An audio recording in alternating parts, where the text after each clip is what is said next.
You know, the governor's going to be down here on Friday. Is that right? Yeah. Oh, Friday. Go. We're doing a car show for him outside, all electric vehicle, hybrid type stuff. Great. Did it last year too, and he loves it.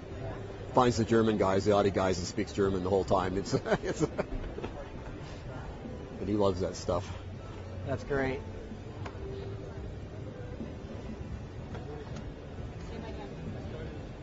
Am I far enough out of the way here? Oh yeah, you're fine. You're fine. Because I don't set an alarm off on this. We're going live now.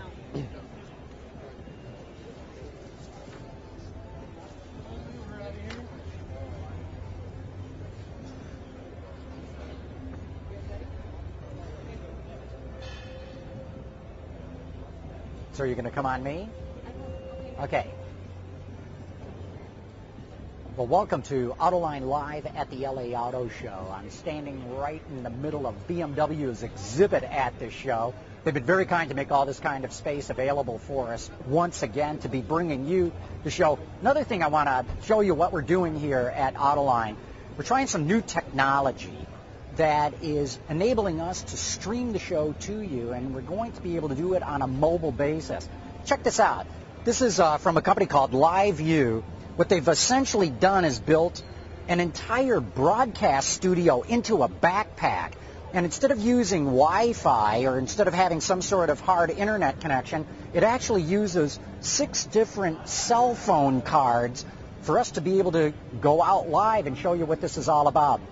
Absolutely leading edge technology. We love the fact that we're working with LiveU to bring this to you, and later on in this program we're going to go out and walk the floor a bit to show you not just what's on the floor but how this technology works. But thanks for showing us that, Ben. Also, we've got to thank our sponsors who are making this possible. Bridgestone, passion for excellence, and Audi of America. Audi, truth in engineering, and they've got some really cool stuff. We'll take that LiveU pack over to their exhibit as well to show you the new A7, the Quattro concept, which some of you have seen before, but also the Pikes Peak car. And then Hyundai is also sponsoring us. As they like to say about it, think about it. Hyundai, think about it. We also have to thank our partners who are streaming the show. Shout out to Autoblog.com. We love having you guys carrying this live. Also, WebRidesTV.com and WardsAuto.com. And we have to thank those who are monitoring the chat room for us today. Mud Monster, Miradart, and Jeffrey Ross. Let me take you through some of the people that we're going to have on today's show because we got a terrific lineup here. We'll be joined by Peter Miles, the Executive Vice President in charge of operations for BMW. We'll have Denny Behar from Lotus Cars. He's the CEO and president of the company, and as you know, Lotus is going through an enormous amount of change right now. Later on, we'll have Larry Dominique from Nissan Americas. He's the Executive Vice President of Product Planning for all of the Americas for Nissan. And man, do they have a lot of new stuff at this show. There's the Nissan Allure, which we're going to have to talk to him about. Murano convertible, first full-size crossover convertible, I think, in the world. And also the new Quest minivan. Later, we're going to have Bob Lutz join us. And, of course, you all know Bob Lutz. I don't know how many of you know, though, that he is now on the advisory board of Lotus Cars. We'll have to find out how that all happened. We'll then be joined by 2 executives from Saab, Victor Muller, who, of course, is the CEO of the company, and Jan-Åke Johnson, who is also his operations guy. Get an update of what's going on with Saab. Later, we'll be joined with John Krafchick, the president and CEO of Hyundai Motors America. We'll also be talking with Jim McDowell, who's the head of Mini for here in the U.S. Some interesting news that just came out literally today on Mini. And finally, we'll be joined by Johan Denissen, the president of Audi of America. But joining me right now is Tom Caquette from the California Air Resources Board. And Tom, come on into the show. It's great to have you here. Oh, thanks, John. It's great to be here. So do you ever get down to really just come in and walk the show, or for you this is probably more work than just pleasure? Well, yeah, it seems that way. I have to end up meeting with people and kind of miss some of the cars, but I spend most of the day down here and try to get around and see a little bit of it. That's terrific. What's the latest that's going on with CARB these days, Tom? Well, I think the big news was that California voters decided overwhelmingly that our climate change program is going to go forward. There was an initiative on the ballot sponsored by some Texas oil companies to try to eliminate the global climate change program, and it failed overwhelmingly. In fact, it was put to the voters in the state. Put to the voters in the state a few weeks ago, and the number of no votes on that, which was to keep the global climate change program in place, was larger than any other candidate on the statewide basis or initiative got. So I think it was an overwhelming statement by the California public that they really care about this issue and they want to see something done. So I think that sort of frees us up with a new governor to proceed and continue on our effort to try to lead here and set an example of what the nation can do to reduce greenhouse gases, particularly in the transportation sector. But is CARB going to do more than just put the onus on the automobile? Because based on what I've read, I think light vehicles account for, in the U.S., roughly 18% of CO2. I think in California, 25. More like 25% here. But what about the other 75% in the state? Well, we have a comprehensive plan that looks at every single sector, and under state law, we have to bring our greenhouse gas emissions, we are a growing area, back down to 1990 levels by the year 2020. So we have a plan in place to do that, and to go beyond that, beyond 2020, we're about ready to adopt the first cap and trade program for the United States. And we have a number of other states that are working with us since that hasn't been happening at the national level, and we're trying to build a consortium of people who think this is a good way to go to provide a good performance, market-based program to reduce greenhouse gases.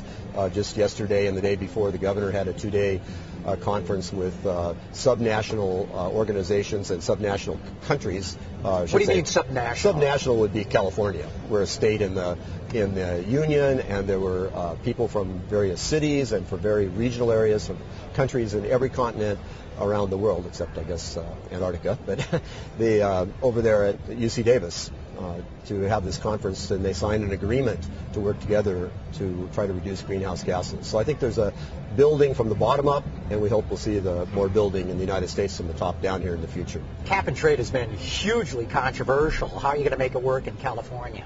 Well, we've got a pretty comprehensive approach. It's going to be a slow start. I think ultimately the auctioning of credits and where the revenues will go will be determined in the future.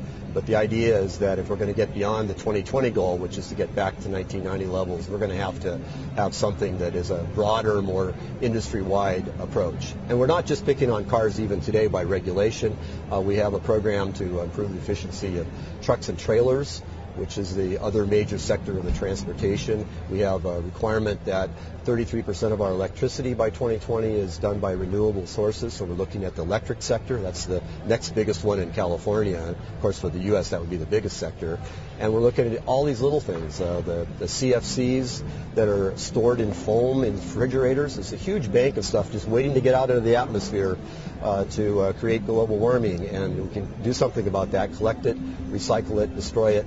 So we're looking at everything from the smallest to the biggest. How does cap and trade impact the automobile, or is that strictly done through X amount of grams per miles driven kind of a regulation? Well, we have a hybrid approach here. Some of it's regulation and requirements that are specific, like the 33% renewable electricity, the tailpipe standards and greenhouse gases, the so-called PAVLI standards that we have. Those are performance standards, but they're a mandatory regulation.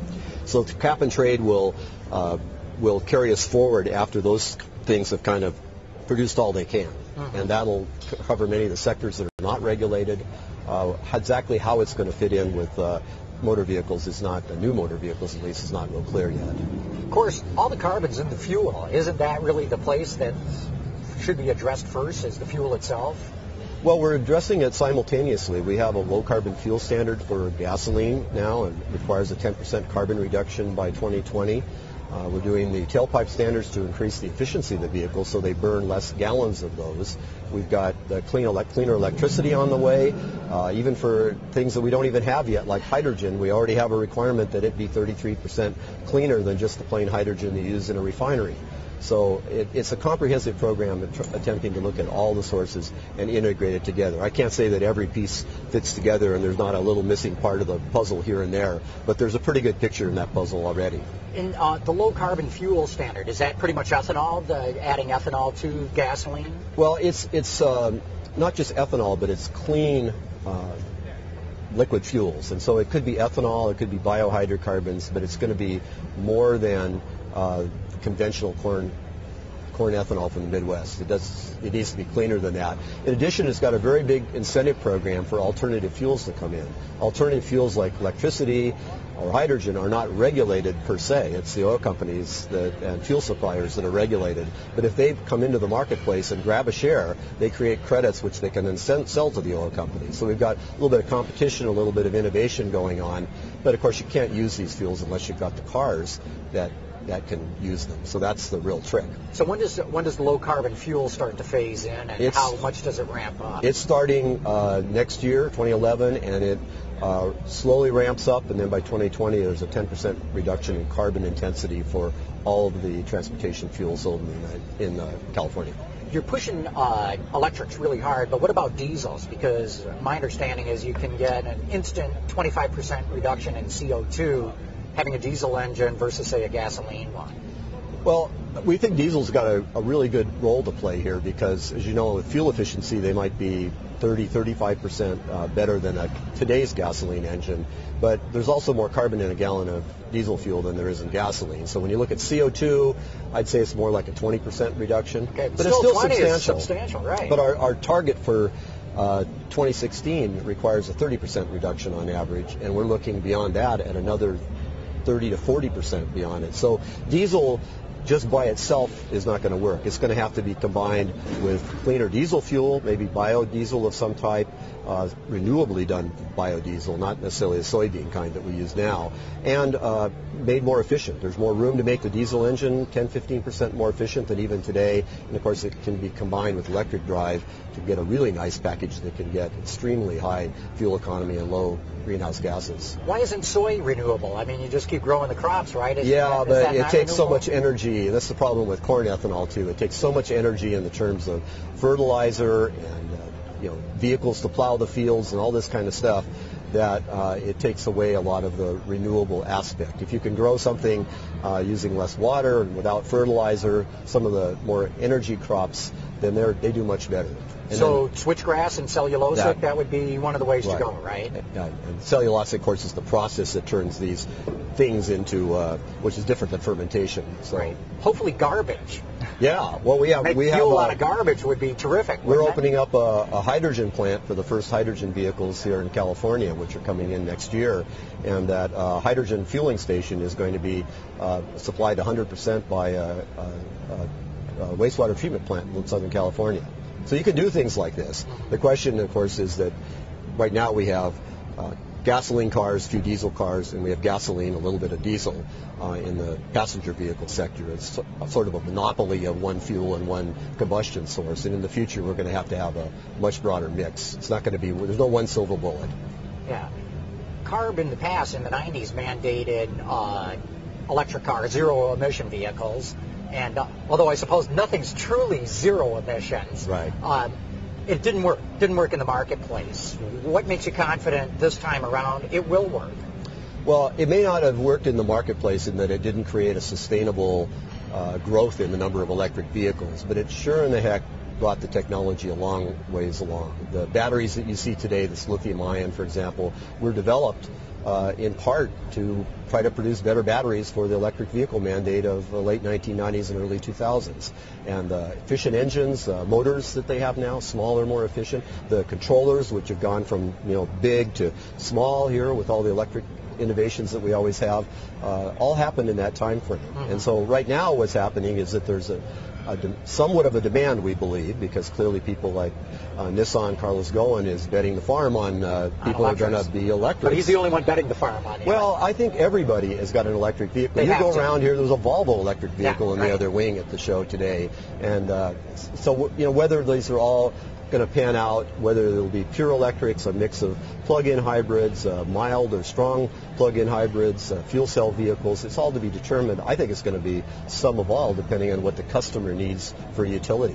One of the things I keep hammering, though, is that certainly nationwide, hybrids really have not caught on. There's still 2% of the market, little over 2%.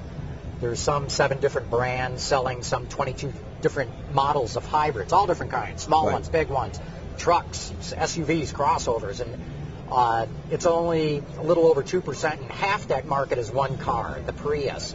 So when you look at those numbers, what makes you think that electric cars could catch on? Well, I think the real question is the hybrids have caught on in the name of the Prius for sure. I mean, it's Prius like is a very successful It's car. like a plague on the road. You know, everywhere you look, there's a Prius, and so they have been extremely successful.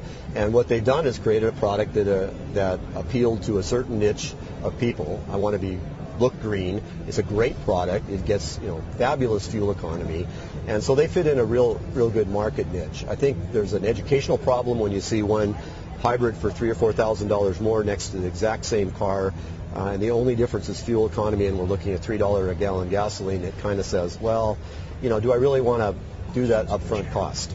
Well, we'll especially find out now that Ford's offering the MKZ hybrid at no additional charge over the gasoline version. 41 miles per gallon in the city. Yeah.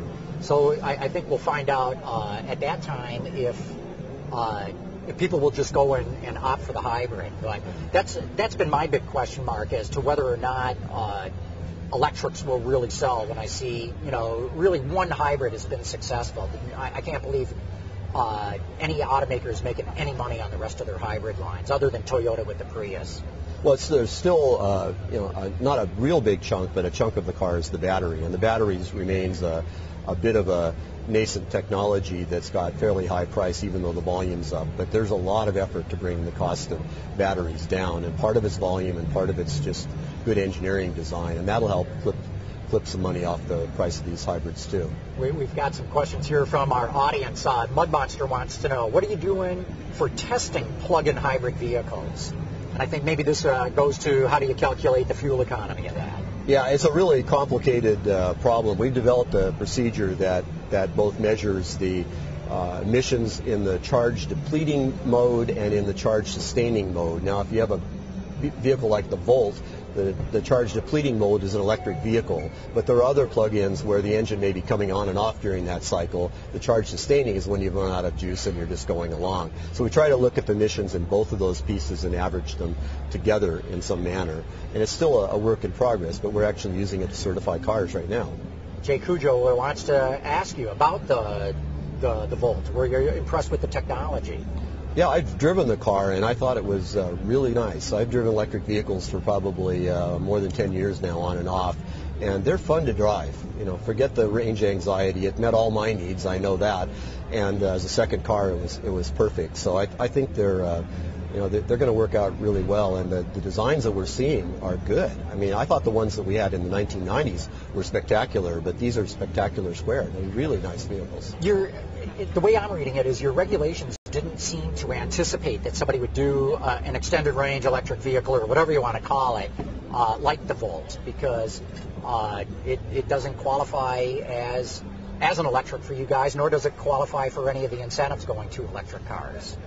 Well, on the issue of, and I watched your show on this discussion about the Volt and why it doesn't get incentives in California and what's wrong with Californians. Well, we had some money available to incentivize people to buy these vehicles, and for a plug-in electric vehicle there was $3,000 available at the state level, and we decided we would set criteria for this because we didn't have a lot of money, and the first criteria was you need to be the cleanest smog emissions available, and the second thing is come along with that is an extended warranty, because when the battery goes down it means you run on the gasoline engine more often, so we want to keep the EV part of the Volt, for example, working well. And so we put that together. So those are the criteria if you want the money. And General Motors hasn't so far met the smog requirements. It's clean, but not the cleanest. They say they'll get there. They say they'll get there. I believe they'll get there.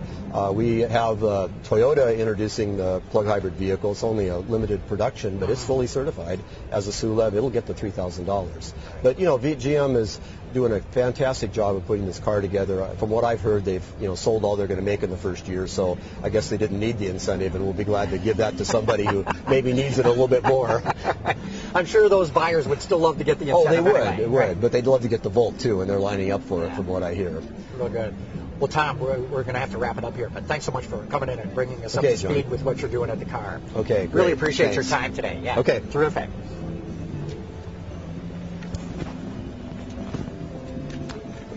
And again, we want to thank our sponsors at Bridgestone. Bridgestone, passion for excellence. And now we've got our next guest getting mic'd up as we speak. Joining me in just a minute here will be Peter Miles, the Executive Vice President of Operations for BMW North America. Peter, have a seat. Come on in. Good afternoon, John. Good seeing you again. Great to be here. So BMW seems to be doing pretty good these days in North America. I mean, we've gone through a terrible 2 years, where the whole global economy collapsed, but you're running at a decent pace ahead of last year right now. Yeah, no, I'm very happy to have the last 2 years under our belt. The next couple of years are very exciting for BMW, so I think under the circumstances, the last 2 years hasn't been too bad. We've weathered the storm. Our dealers have weathered the storm and done quite well, given how much they'd invested in the franchise over the last 5 or 6 years. And now we're starting to see 60% of our volume cars get replaced, starting with the X3, and we're certainly very excited about the X3.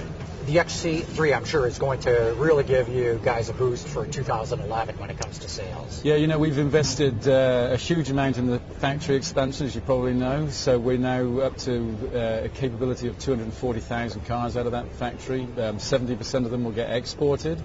Great export story. Great export story. Nice few $1 billion worth of GDP from America. So we've been running short all year long in this market for X5. We're hoping to get a few more X5s next year, but that's been tight. Of course, that's produced here too. X3, it gets bigger, faster, very impressive powertrain in it, and so we have the best performing engine from a speed and from a fuel efficiency. So it's sort of bigger, faster, less expensive, $2,000 lower in price. So and we think it's a great looking car too. So we are, you can tell, I'm excited.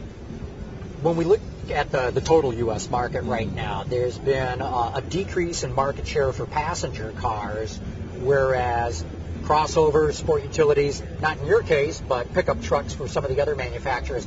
In the BMW line, do you see that happening as well? Yeah, look, we're last month we were up 36% for trucks, for example. So certainly the premium truck segment has been hot.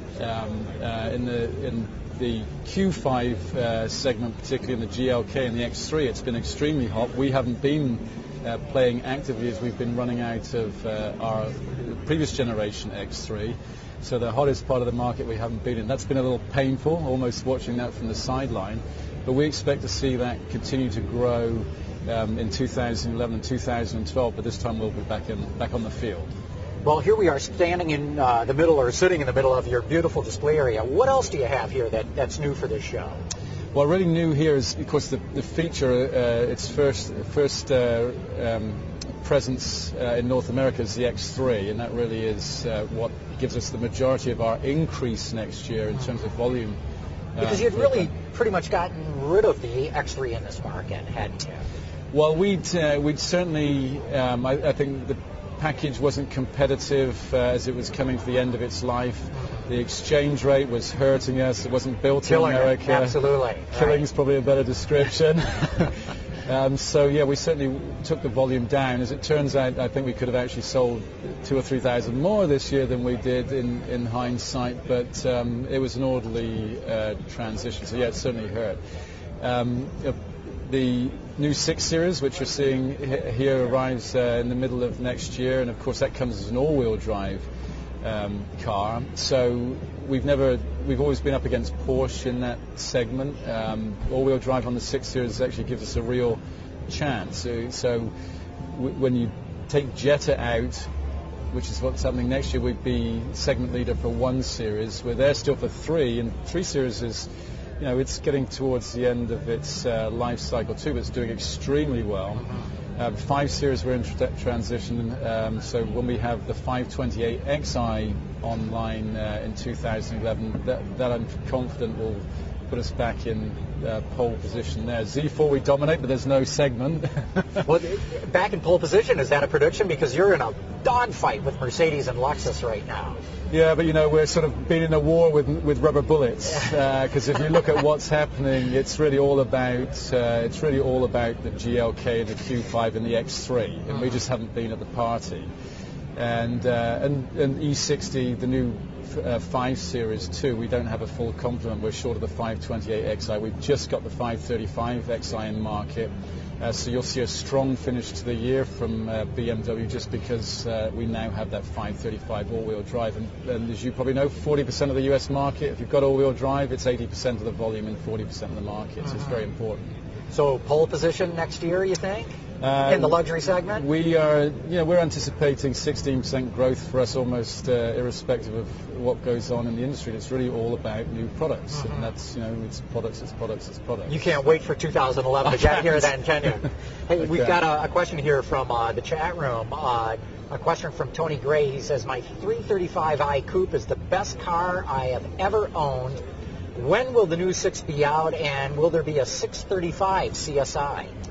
The new 6 will be out in June of next year. The all-wheel drive follows shortly thereafter. I'm sorry, there won't be a 635 CI. At the moment, we're launching with the 650 powertrain for both the coupe and the convertible.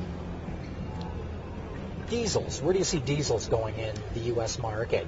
You've got a fairly significant take rate, don't you, on some of your models with that? For sure. So we're 25% of our X5 volume. So we're short of X5s in the first place. We increased production in 2010. We're increasing it again in 2011 to try and satisfy that need. Of that, 25% is diesel. And we thought maybe when we launched the 2 new engines in the X5 that we brought in this year, the turbocharged engines, we'd see some maybe softening in the diesel, but it's going gangbusters. So we're again dominating that premium segment for diesels with the X5. The 3 Series is also doing extremely well compared to any of the other competitors. It's only in rear-wheel drive, so that sort of slows us down a bit. It'd be nice to get that car in all-wheel drive, but the response to diesel has been phenomenal. So we certainly see opportunity going forward for more diesel engines in the US. The consumer's resistance, I think, it's one step at a time. I think it still is this image that you've got to overcome, but certainly the customers that we've put into BMW diesels have been amazed with them, and we've done it really by putting them to loaner car service first. Is that right? People and the Sharp dealers actually cottoned on this fairly early on when it was slow moving and difficult to people. Should I pay a premium for it? We introduced an eco credit timely for the situation just after launch, and the sales took off. I mean, so making it from a retail purchase standpoint equivalent to diesel just opened the door. When dealers put them into loaner car servicing, customers drove the cars, both the 3 Series and the X5. And of course, the sales actually started doubling and tripling in diesel sales. So, I think the consumer, when given the opportunity to try and choose, will choose diesel a lot more often. And of course, that's great news, I think, for fuel economy and oil dependence too. No question about it. Hey, we've got some more questions from our chat room, and I love it because they're coming up with some good ones here. What is BMW going to do to cut the weight on their cars? To cut the weight, because your cars are heavy. I mean, they have a lot on them. Yeah, they grow too. They don't shrink and get heavier. Right. So there's always a bit of a trade-off, I suppose, when you look at the new 5 Series. It actually did put on a bit of weight, but it also put on a bit of size too. Yet on the other hand, it became more fuel efficient and increased the performance. So usually weight is a trade-off with fuel economy primarily. we haven't traded off weight for fuel economy or size so far. But where's it going to come from in the future? Well, of course, it's material use. In the 5 Series, we use quite a bit of aluminium or aluminum, as you say in America. That's right. In the car. And so we do use carbon fibers, aluminum. And in the future, of course, you'll see a downsizing of engines, not a downsizing in performance, but when we go from 6 to 4, that's weight saving. When we go from 8 to 6, that's weight saving. And the advantages of that, not only we talked a little bit about diesel, but in gas-powered engines too.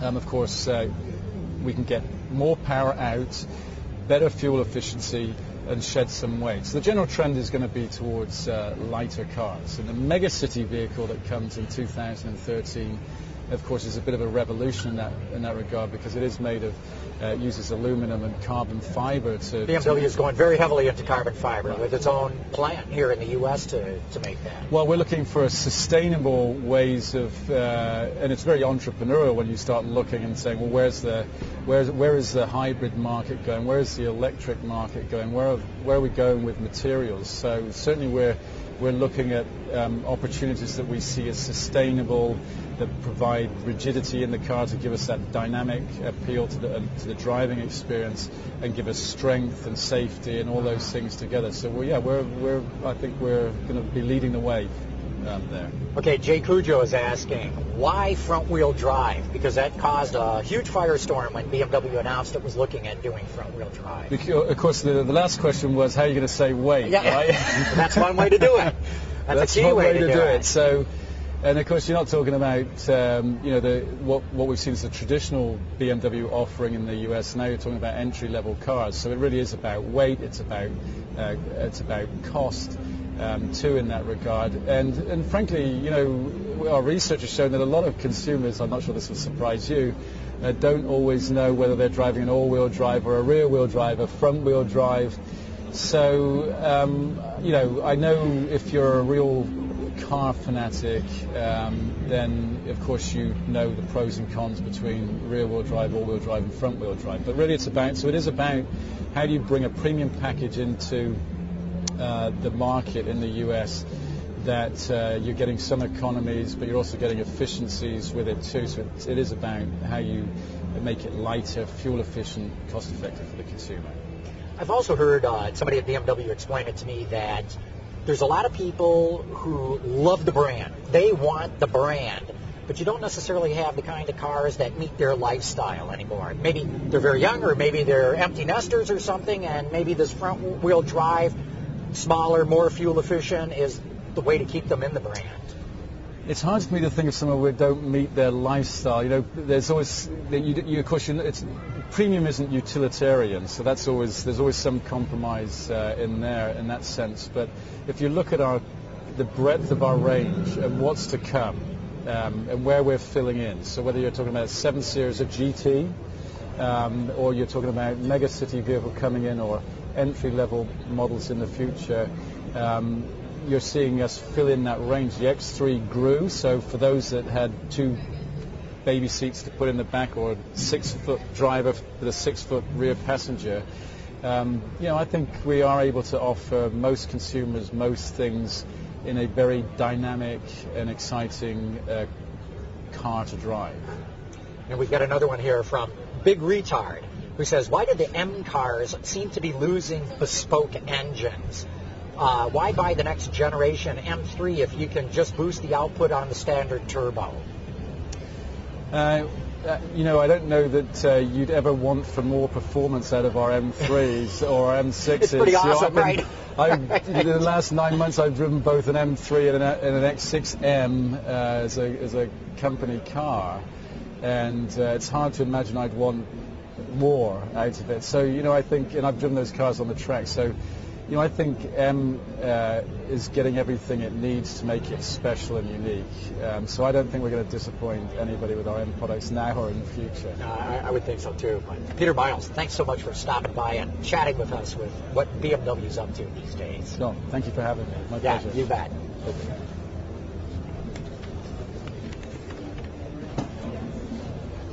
And coming up next, we're going to have Danny Behar, the CEO and president of Lotus Cars. We also have to thank one of our sponsors for making the show possible. And that's Audi of America. Audi, truth in engineering.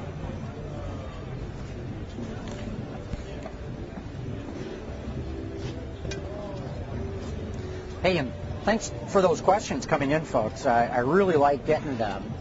And a lot of times you come up with concepts or points that I've missed, so it's very helpful for me to get your questions. Hey, Kevin, how you doing? Yeah, good seeing you. You bet. Yeah.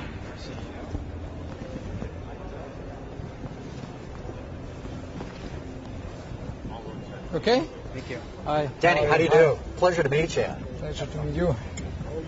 It's dangerous. So Lotus is going. Yeah, be a little bit careful on that chair.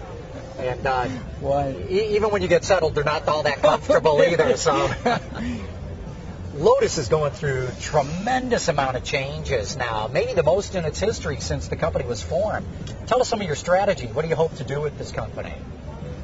Well, I think it's easier to. Yes, you're right. Actually, we're having quite a busy and exciting time. I think it's easier to explain that, at least for myself. I remember Lotus to be a premium sports car brand when I was a child. I was dreaming of Sharon Stone in an Esprit in the Basic Instinct movies, or Julia Roberts in the Pretty Woman movies, or James Bond. So I think that was the right position, the rightful place for that brand that it deserves. And what we're trying to do is just try to go back where they were. Now, Lotus was always very small cars, super lightweight. Is that what you're going to stick with? That's not true. Lotus wasn't always about that. It's not always, the problem. The issue is that it was for the past 15 years. And the issue that I am faced with, the challenge, is that people just recognize Lotus as the Elise, which was the one product for the last 15 years. But if you look at all the products that Mr. Chapman, Colin Chapman, the founder of Lotus, actually has developed in the past 60 years, it wasn't about the small car. It was about the premium exclusive cars, but built very cleverly, very low efficient and with low efficiency, and all these sorts of attributes that wasn't common at that time and still isn't common in other cars. So I think it's wrong to say it was just about small cars. I have read more than 1,000 documents of Colin Chapman the past months, wow. And I haven't seen one sentence that says a Lotus should not be more than 3 meter 80, 1,000 kilograms, have the engine in the front, have 4 doors, 2 doors, not one. So that's why I think the problem is to get people to remember the old times where Lotus was really 20 years old. Mm-hmm. That's what we are working on. Well, what about your hardcore customer of the last couple of decades who is looking at these things as track cars in many instances? Yes. Do you still keep them along as you change the company? Absolutely. We will always have a so-called track car, a Lotus Elise, if you want, the Lotus Exige. But the car will be maybe, as I said, 10 centimeters longer, 80 kilograms heavier, but twice as performing as today. So it has to exceed the performance of today cars by offering a better efficiency. And I think we will always do that. We will never forget our current customer. But doesn't mean that we should stop there. There are other customers out there as well that maybe want a Lotus that should not go on a track, right? And that's what we're working on. Now you're working on quite a few number of new models coming out in about 3 years' time? Yes.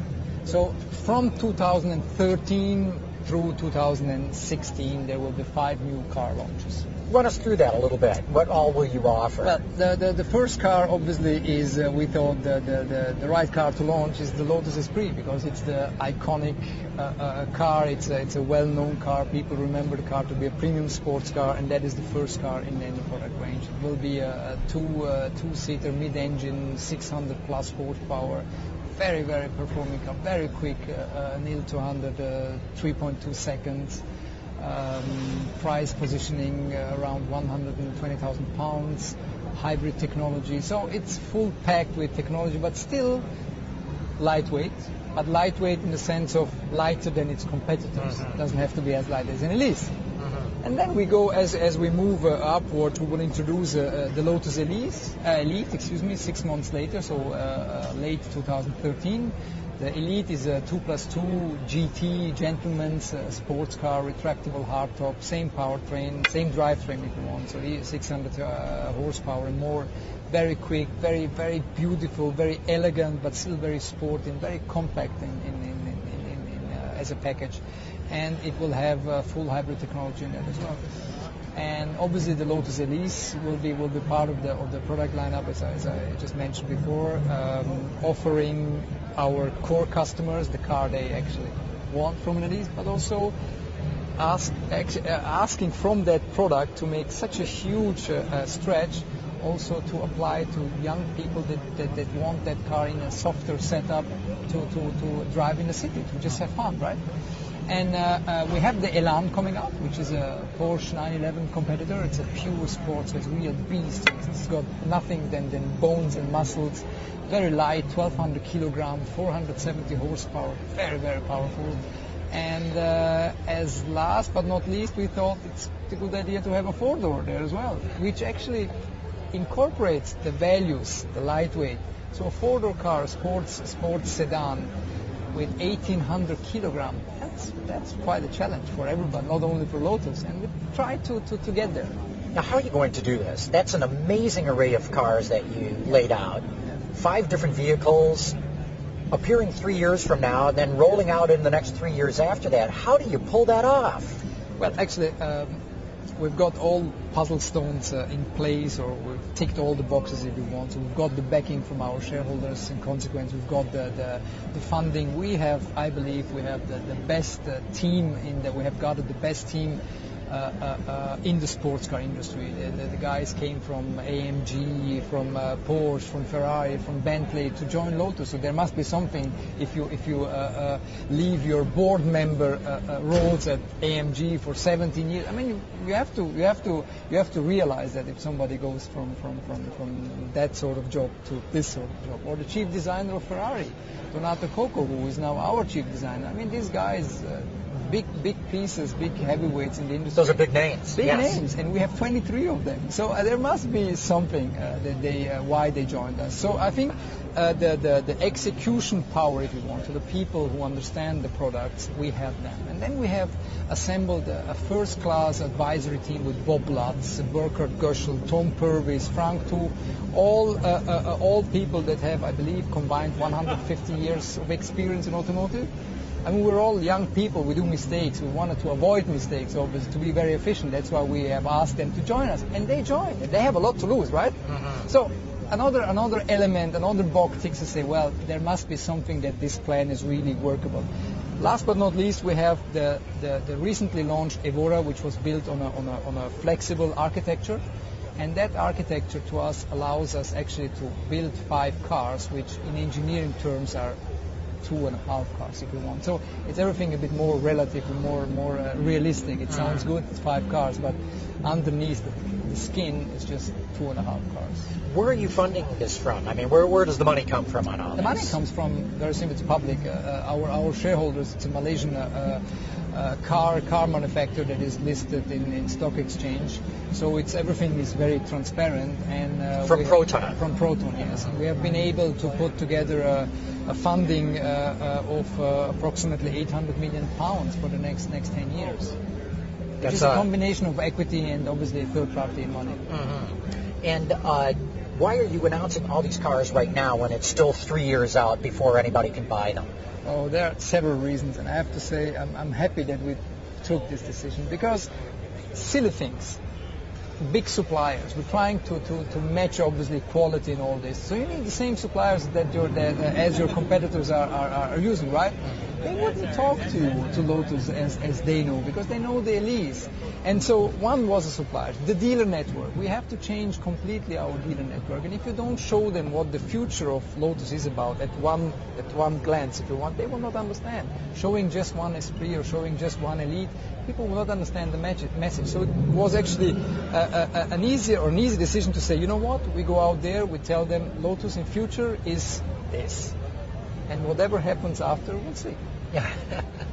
What are your global plans? Because I imagine certain markets like China must represent a big opportunity for you. Yes. I think today we are present in 33 markets, and this is also an opportunity we have. Every other competitor of ours is present in more than 50 markets. So we have even not rolled out market by market, and we will grow the sales just by growing naturally the markets out there. So I think there is a huge potential in increasing the different markets, and obviously through a new dealer network we will be able to do this.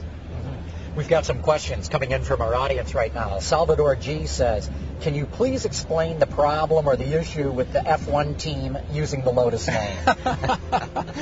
Well, it's actually not a big problem, I would say. I think so.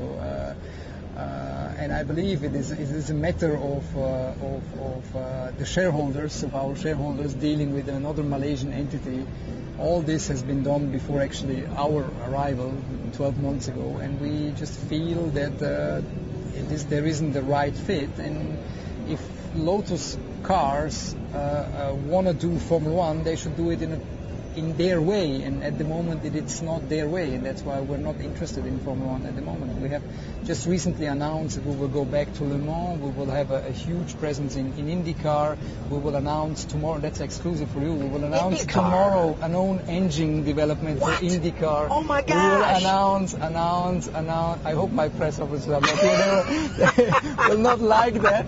However, we will announce that we will design our own body kits for IndyCar. So we're serious about motor racing. As I said, Le Mans, we're talking about GT cars, American Le Mans series. So motorsports is our heritage. And if you remember, there is no other car manufacturer in the world still today, and I hope I'm not mistaken, but I think so, that has won Formula One World Championship, Rally World Championship, Le Mans, Indy 500, and Lotus. Not even Ferrari. Not even Ferrari. Right. And so I think we need to go back and try to repeat that. That's fantastic. And that's what I think is a combination of this motor racing activities, which brings back the passion for the brand, together with the new products. I personally believe, is a right package. That's great. So an engine and body kits for Indy? When will that happen? Well, it's obviously with the new regulations that the IndyCar series have announced. They will be introduced by 2012.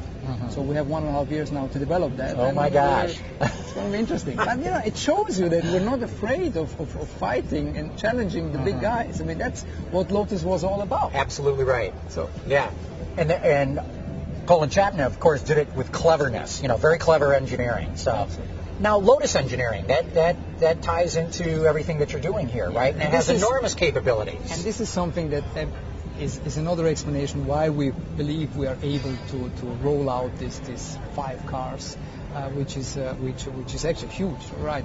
But nobody knows that we have more than 700 engineers. This is what? Wait a minute, 700 engineers at Lotus Engineering? Yeah, exactly. That's a lot of engineers. 5 times as many as Aston Martin. That's a double. No, even more, 3 times as many as Ferrari has. And nobody realizes that. No, I had no idea. You see?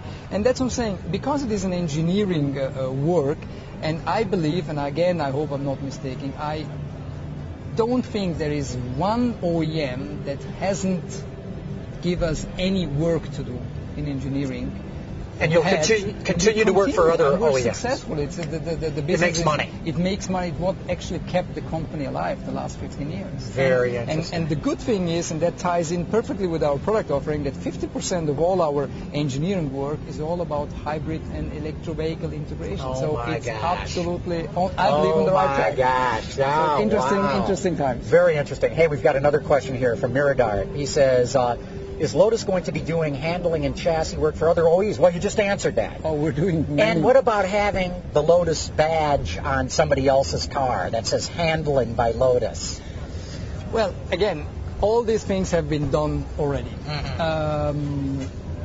I believe we should focus on our brand. At the moment, we're fighting on so many ends and fronts, and I think we should get our things right first, and then we can maybe extend it to other brands. But I believe the fact that we are working already for I think at the moment we're working for 6 or 7 big OEMs out there on their products, shows you already that the capability is there, especially in, as I said, hybrid EV integration, but also ride and handling, suspension setups, all these things we're working for them. And I think that is a possibility one day to go back again to batch another OEM's car, but at the moment we don't have any plans for that.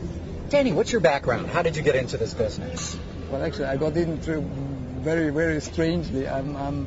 My background is actually finance. I started my career in Switzerland, and I had the opportunity to join a beautiful brand, an energy drink brand, Red Bull, and I was very lucky to be part of that huge success.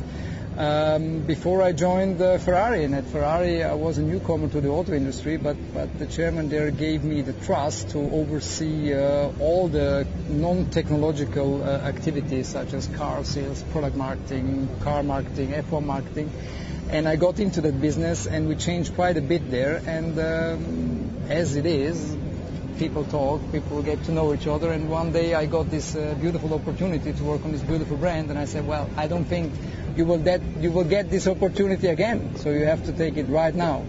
That's terrific. So, but obviously, even though your background's finance, you've worked for a number of automakers here, so gasoline is in your blood. Oh, absolutely. I'm passionate about that. But I'm not an engineer, so I'm looking at the products or at the definition of the product from a marketing and more market point of view.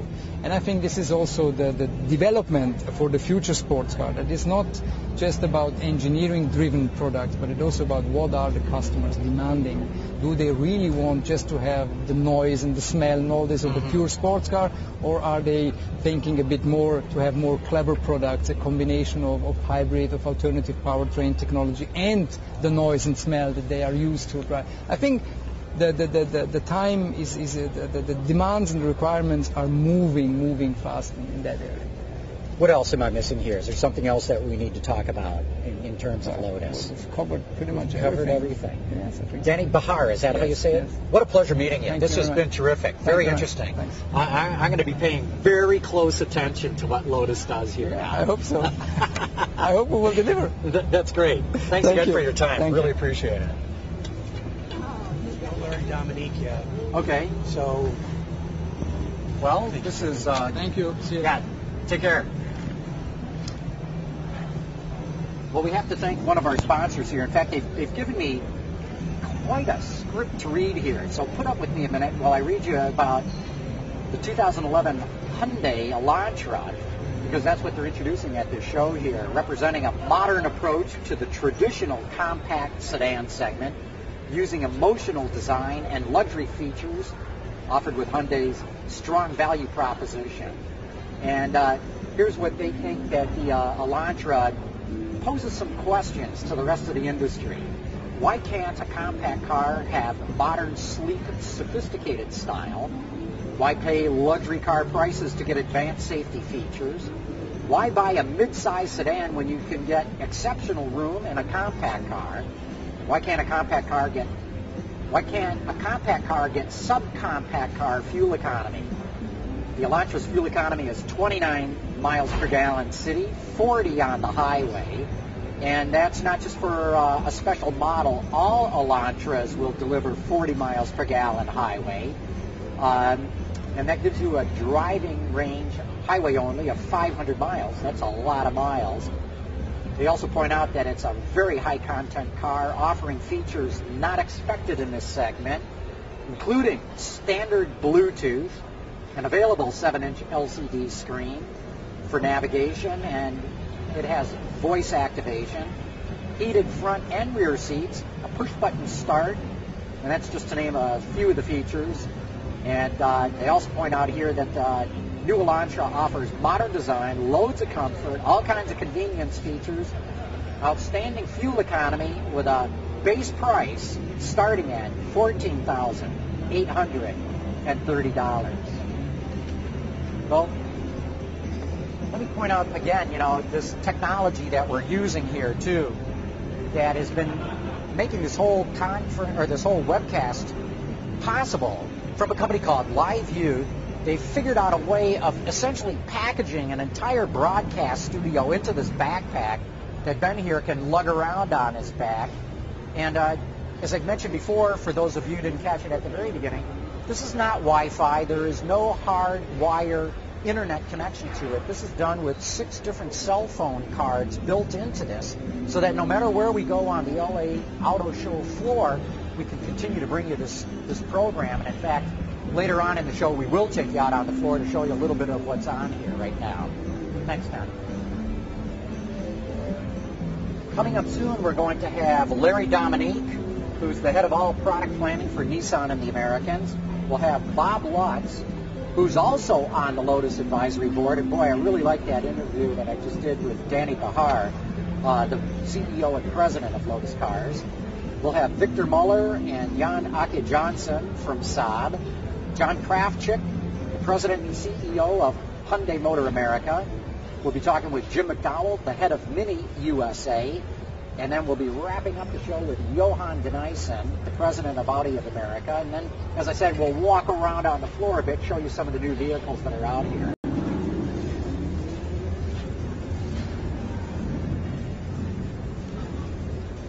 Some very interesting vehicles out at the show, too. Lexus has a new hybrid, the CT200H.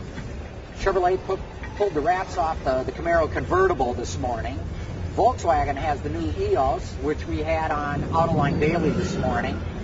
Mercedes-Benz has a fuel cell car, what they're calling the F-Cell, compact car with a fuel cell in it. Nissan, as I mentioned earlier, has 3 different vehicles that they're unveiling at this show. Kia has got the hybrid version of the Optima, and Honda has an electric car. Why don't we talk to Isaac about what he's been okay. walking the... Cool. Right now we're going to bring in Isaac Bouchard, who's been helping us cover the show here, and find out what all is out there on the show.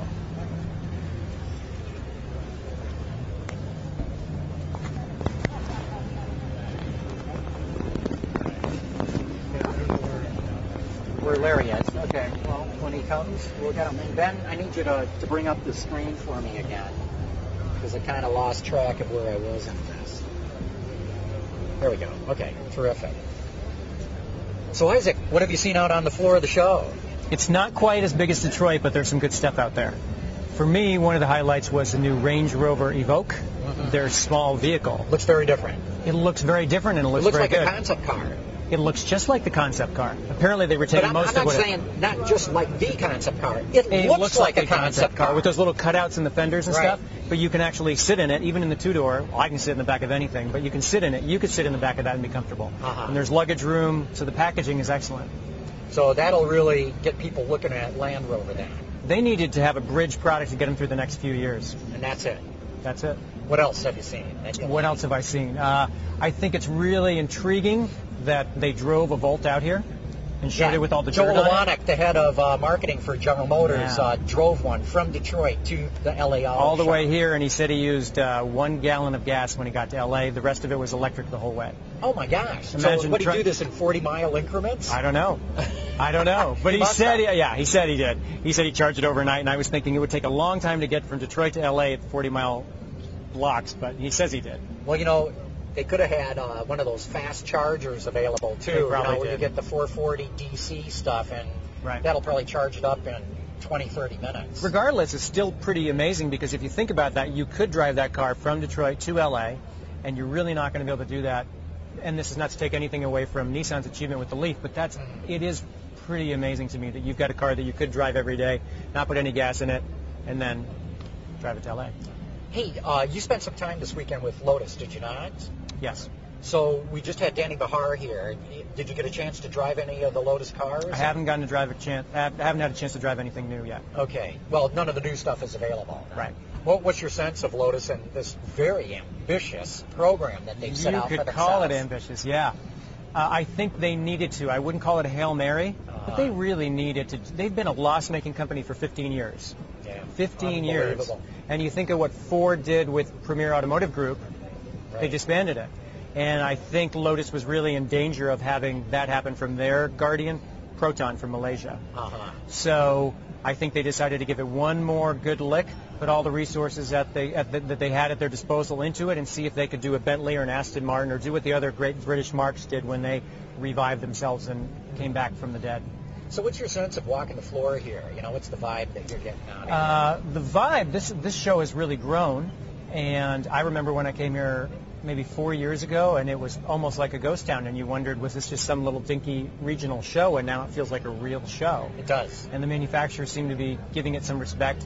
And of course, LA's got their whole green thing going on, and they want to really push that, as they should. I mean, you had the head of Carbon this morning, right? Yeah, exactly right. But you know, every auto show I go to, I don't care where it is in the world, every single one says, "Oh, we're the green show." But this is green. LA.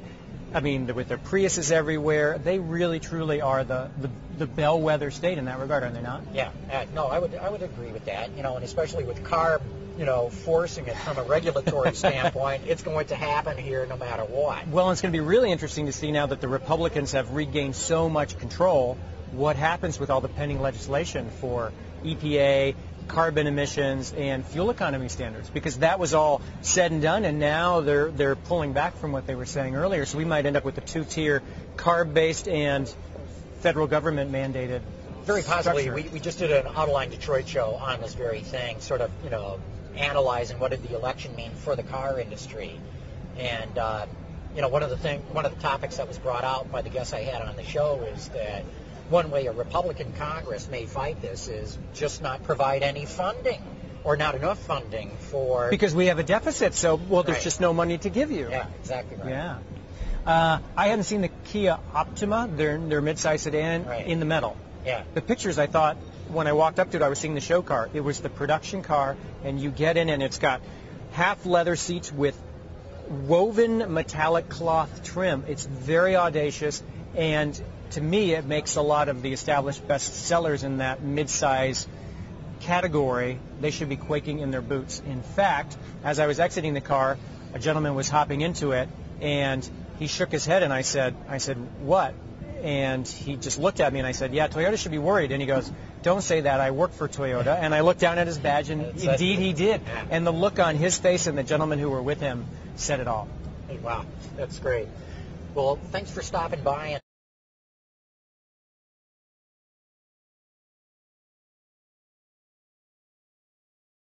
okay, thanks.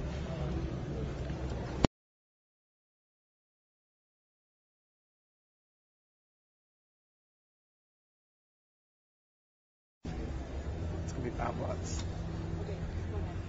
We're going to have Bob Lutz here in just a moment, ladies and gentlemen, so hang around. If you got any questions for Bob Lutz, get them into the system right now. And I see him off on the side. We're going to mic him up here and have him in momentarily. Oh, there he is. Hello, John. How are you? Hi, Bob.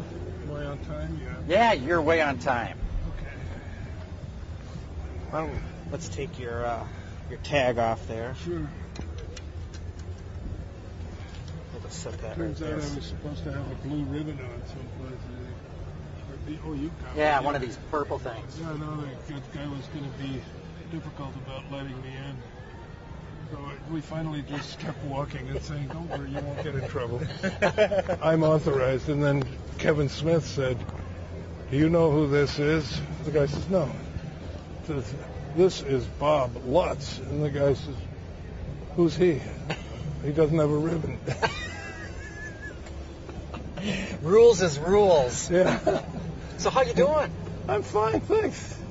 Good to have you here. Well, it's nice to be here, thanks. It's good to see that you haven't walked away from the business. No, not entirely, but I do the lecture circuit. I'm a member of the Lotus advisory board. I'm involved with a California company that is on the cusp of developing a new fuel injection system, and just finished the book. Oh yeah, I wanted to ask you about that. When's the book coming out? June.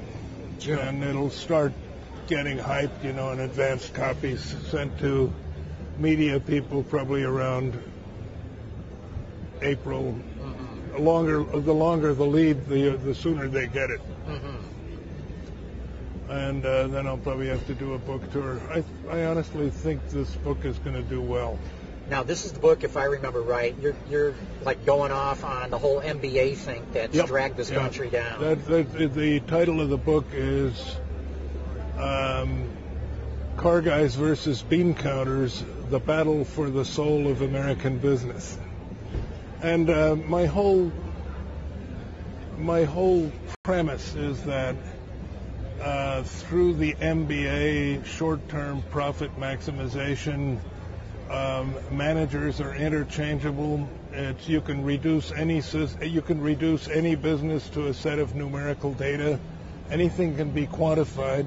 Then you work around that quantification and optimize your various business elements, and you will come out with a good result. And the answer is no, you're not, because what the American public forgot in all this was the need above all to provide a superior product or service.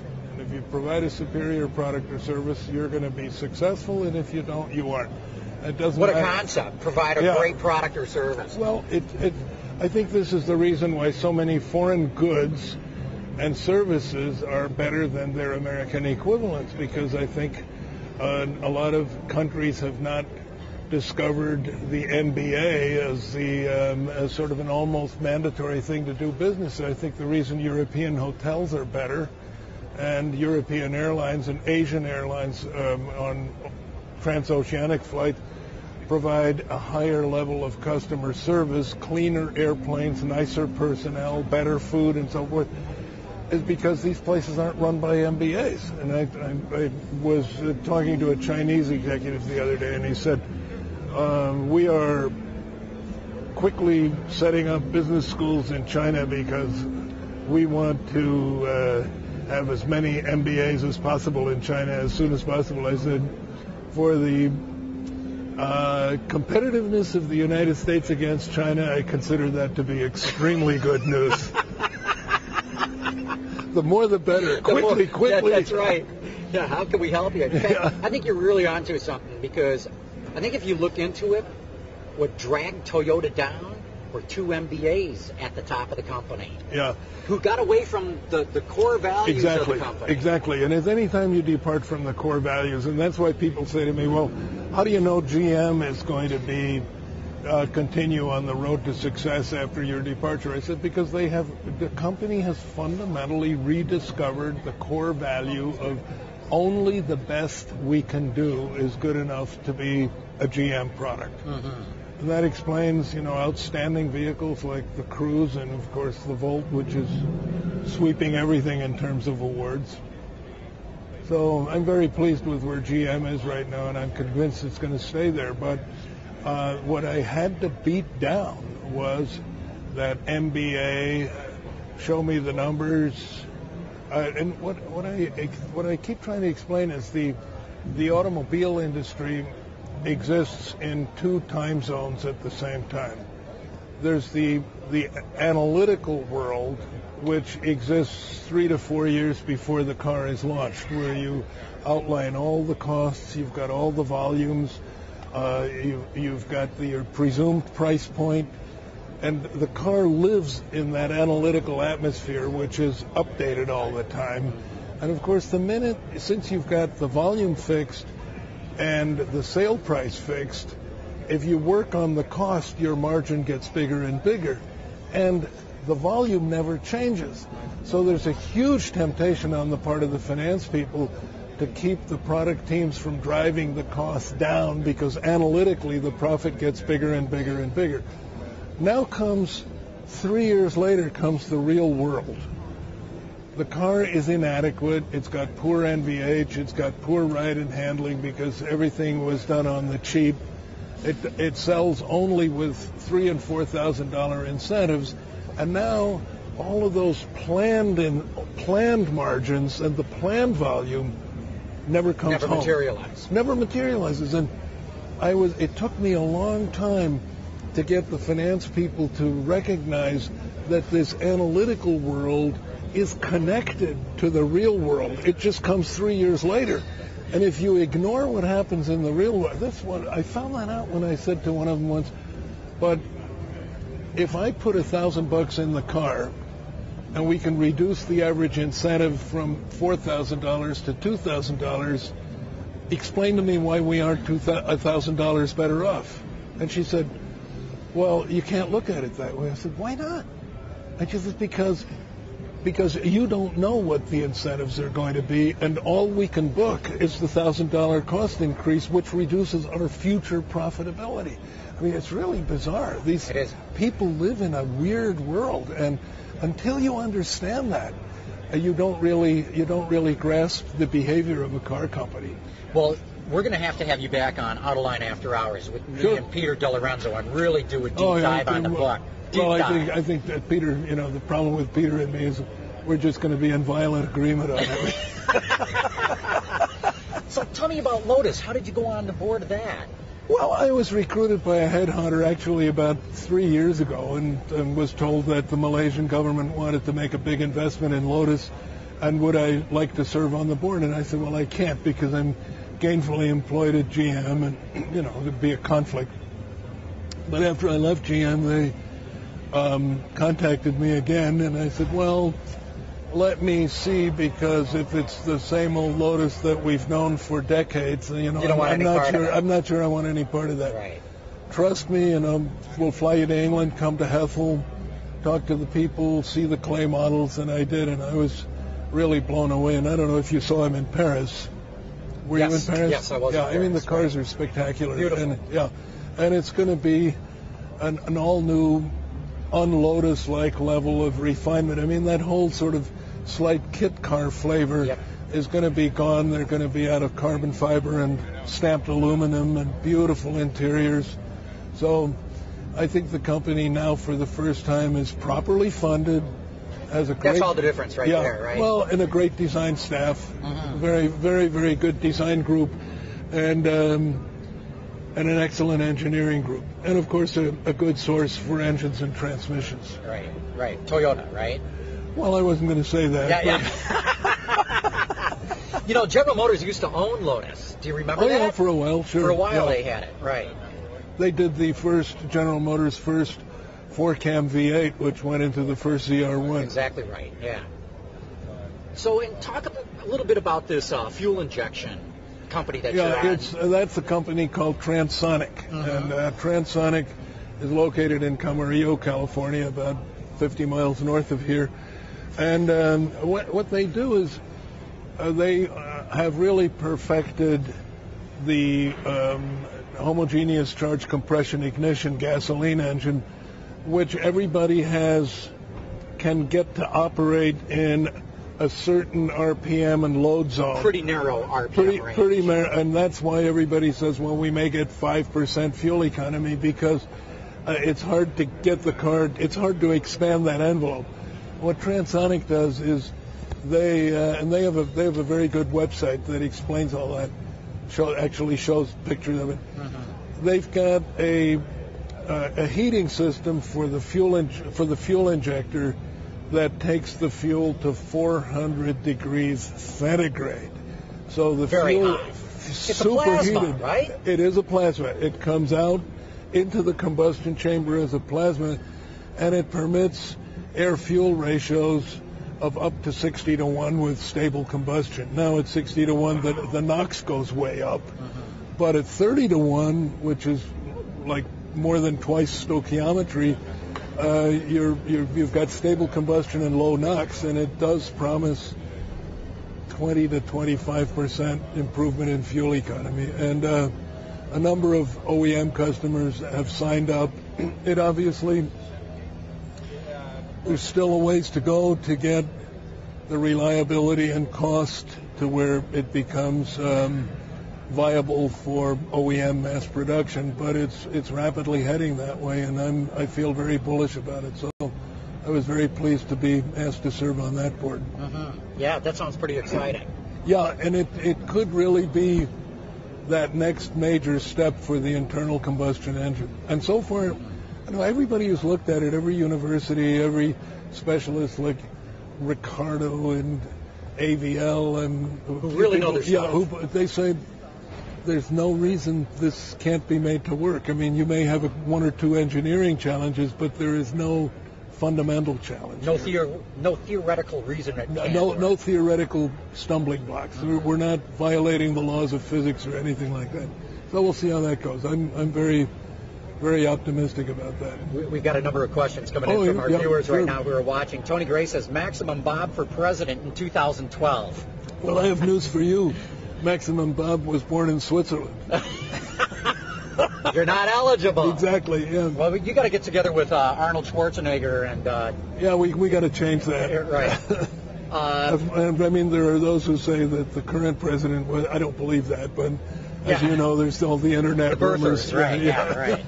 Volt 230 says, are you sorry that you quit at such an exciting time in the American auto industry? Well, you know, you've got to go sometime, and 78 seemed to be about it. I don't know. You look terrific to me, and you haven't lost anything here. Big Retard says, maybe I shouldn't ask it the way he's worded it, but how did you and Big Ed get along? Fine. I mean, Ed was not very interested in detail. He was more, and in a way, we had a not dissimilar management style, which is it's the leader who articulates the vision and determines the what, but he doesn't get in and tell people exactly how to do it. Yeah. And I think the tendency on the part of most senior managers in American automobile companies is to be very, very detail focused and to keep their eye on things that they really don't need to. Especially getting to the MBAs, the line items on the budget, I have spent line item discussions back in the Ford days with Red Polling, where we'd spend a whole afternoon on a budget, line item by line item by line item, and he'd take some out of every line item, and then you'd have an argument about one, and he'd say, well, okay, I'll leave that one. And I was different. I'd have the budget review after I became chairman of Ford of Europe. I'd get the head of engineering or manufacturing, and he'd have all these backup books, and I'd say, take 15% out. They said, what? I said, take 15% out. We can't afford what you've got here. I'm not going to tell you where or how. You're in charge of it, but I'm not going to go through the line items. You take it out. And you know what? People love that. Sure. And they got the 15% out, and it was their choice. So a lot of times just setting the direction and describing the what is a hell of a lot more effective than going down the line item detail and doing each one. I still remember one of the great lines that you had that goes back to the old Ford way of you saying, I'll tell you how they managed the company at Ford with a budget and a hammer. Yeah. Let's see, we've got here, Billy wants to know, do you think Saab will be successful? I do, because to be honest, GM left them with some great cars. They did, yeah. This new 9.5 is the best Saab in 20 years. Which, of course, everybody knows was done in 6 months since Victor Miller bought it. No, that was one of the projects that I just said I don't follow things in detail. The products I did follow in detail, and that car was actually designed in Rüsselsheim under the direction of Brian Nesbitt. Oh, no kidding. Yeah. Huh. And I'll tell you, Brian Nesbitt and his team had a feel for the essence of Saab. I agree. When you look at the 9.5, it could only be a Saab. It couldn't be anything else. And Brian had this very clear vision of he wanted to have that old 9.5 wraparound windshield look, and then that slight Lady Godiva's hair backlight, and all those Saab cues. He was very intent on preserving all of that, and that sort of Scandinavian modern interior. I think the car is brilliant, and of course it's got a very good chassis. It's the second generation Epsilon chassis, same as the Buick LaCrosse, so there's nothing wrong with the chassis. Yeah. Herman the German says, do you see any breakthroughs in battery technology coming? Not that I'm aware of. I think lithium-ion right now is about as good as it gets, but I know that all of the lithium-ion producers and all of the universities realize that if you look at the molecular structure of lithium-ion, it should be possible to cram a lot more energy in there. And I think the battery companies are all saying, give us 5 or 6 years, and we can probably at least double and maybe triple the energy density of lithium-ion batteries. Wow, that's pretty impressive. Yeah, that's going to happen, and the cost will come down. Tony Gray wants to know, you're still flying your MiG. Oh, yeah. It's not a MiG, though. No, it's right? not a MiG, but it's a Soviet bloc advanced jet trainer, and I still fly it regularly. That's excellent. Which GM product are you most excited about? It's bookends. And it's interesting that they're both in the same brand. And when you think about it, there's no automobile company in the world or brand that has this breadth. Chevy Volt at one end, ZR1 at the other end. And I think they're both spectacular. They're both as good as it gets in their field. They're both technological breakthroughs, and I have both. Let's see. The Griffin says, why does GM still do stupid things like calling the Equinox compact and the Traverse midsize? Doesn't anyone compare dimensions? Well, we do, but we use those terms to position the vehicle against its competitors. Like the Cruze, the new Chevy Cruze, we put it in the compact class so that people will compare it to but it's big for a compact. Yeah, because we want people to compare it to a Focus or a Civic or a Corolla, and then they say, look at this, are you sure this is a compact? Actually, the Cruze is EPA midsize. It's got the same interior room as the last generation Malibu did. Wow. So, and this has been the car's success all around the world. In fact, I think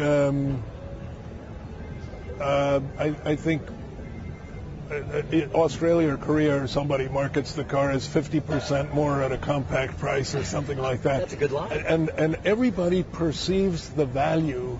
First of all, it's a great car, but people are also very sensitive to the fact that they're getting a much larger car. Equinox also, the reaction is, with all the chrome and the beautiful detailing and the nice interior, it doesn't look any cheaper than a Mercedes ML, and it's about the same size. And people say, well, Jesus, it looks like I'm getting like a $45,000 sport utility for $25,000. Same thing with the GMC Terrain.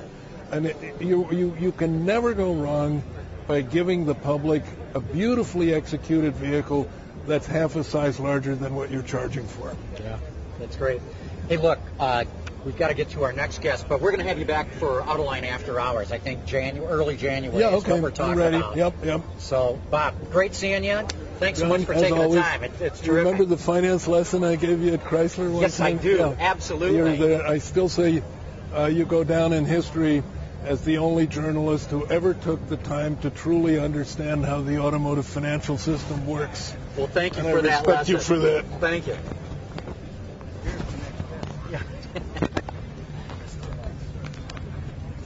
Hey, Victor, he was saying how something it was. That's going to do great. We left him with wonderful.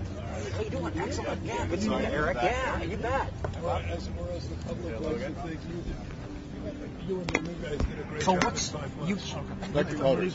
Oh, no kidding. Yeah, I started there Fantastic. a couple months ago. We were out in Colorado, and we're trying to get in. We're in the Coda electric vehicle and a few others. And, so we're trying to go from a little company to a big company. Oh man, I'm gonna have to catch up with you. Yeah. I got to do an interview here right now, but I just want to say thanks for stopping by. That's excellent, I Eric. figured you'd be done in a second. So Yeah, real good. So I'd say hi. Take care.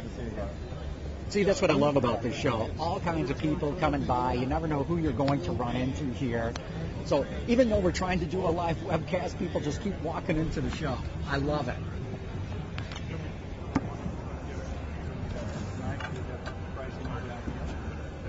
Pricing at the IPO would probably be about